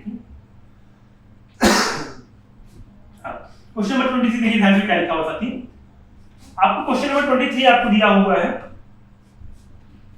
यदि 1 जनवरी 1980 को मंगलवार था, मान लीजिए आपको क्या हो गया 1 जनवरी 1980, दिन कौन सा है प्यारे साथी, मंगलवार, ट्यूसडे। इसके बाद क्या लिखा हुआ है आपको, 1 जनवरी 1979 कौन सा दिन था। ध्यान सुनिएगा, अगर आप पूछा हुआ इसका मतलब क्या पूछा, एक दिन प्रीवियस पूछा हुआ, 1 जनवरी 1979 की बात ये कर रहा है। ठीक है, ध्यान सुनिएगा। अगर पहले साथी मैं एक दिन क्या करूंगा, -1 कर दूंगा। क्यों -1 कर रहा हूं, ध्यान सुनिएगा। यहां पर 1 जनवरी 1980 दिया है तो आप कहोगे प्यारे साथी कि ये लीप ईयर है, लेकिन ध्यान सुनिएगा, आपको बस इतना ही याद रखना है कि कभी भी कोई ईयर रहेगा तो हम +1 या -1 करते हैं। अगर लीप ईयर के बीच में अगर लीप ईयर है तो आप ध्यान से देखेंगे बीच में आगे बढ़ने या पीछे जाने पर क्या 29 से बीच में पड़ रहा है कि नहीं। ध्यान सुनिएगा, अगर मैं 1 जनवरी 1980 की बात करता हूं तो यहां पर क्या होगा, आगे आएगी। अगर मैं आगे जाता तब तो बीच में 29 से पड़ती, लेकिन अगर मैं पीछे की ओर जा रहा हूं 1 जनवरी 1979 को और 1 जनवरी 1980 पीछे की ओर जाने पर आपको क्या होगा, कोई भी 29 से नहीं मिलेगी। तो आपको यहां पे क्या करना पड़ जाएगा, -1 करना पड़ जाएगा। और ट्यूसडे में साथी आपको पता है -1 करने पे क्या आ जाएगा आपका, मंडे, सोमवार is the right answer. Clear है, दैट इज ऑप्शन नंबर 8। आगे देखिए आपको क्वेश्चन नंबर 24 की बात करते हैं। क्वेश्चन नंबर 24 आपका डिक्शनरी से रिलेटेड है, आप सुनिएगा। आपको 4 वर्ड्स दिए हैं, इनमें बताना है कि सबसे लास्ट में कौन सा वर्ड होगा। तो ध्यान सुनिए कैसे करेंगे इसको। यहां पर साथी जो भी आपको वर्ड दिया है, ओपाइन, ओपियम, ओडोर, आउटर, सीधे सीधे आपको दिखा है ओ सब में कट जाएगा। इसके बाद PPUD आपको क्या बन जाएगा, outer is the right answer. क्यों, ध्यान सुनिएगा, बाकी सब में P, P और D पहले आते हैं U से, तो आपको क्या हो जाएगा, outer is the right answer. हाँ, ध्यान रखिएगा, नाइट ब्लाइंड, यहाँ पे आपको क्या दिया, एनालॉजी का क्वेश्चन है ऑलरेडी। देखिए एनालॉजी क्या होगा, ध्यान सुनिएगा। आपको नाइट ब्लाइंड और विटामिन ए का जो रिलेशन है वही स्कर्वी एंड आपको अगले पार्ट का बताना है। ध्यान सुनिएगा, नाइट ब्लाइंड यानी नतौंधी, आपको पता है नतौंधी क्या होती है, विटामिन ए की कमी से होती है। स्कर्वी है किस विटामिन की कमी से हो जाएगा, दैट इज विटामिन सी। ठीक है, आपका ऑप्शन नंबर क्या हो जाएगा, ऑप्शन नंबर विटामिन सी, आपके ऑप्शन नंबर सी में, दैट इज राइट आंसर। ठीक है, प्यारे साथी इस क्लास में इतना ही रखिएगा, आप सभी इस मॉडल पेपर को फॉलो करें।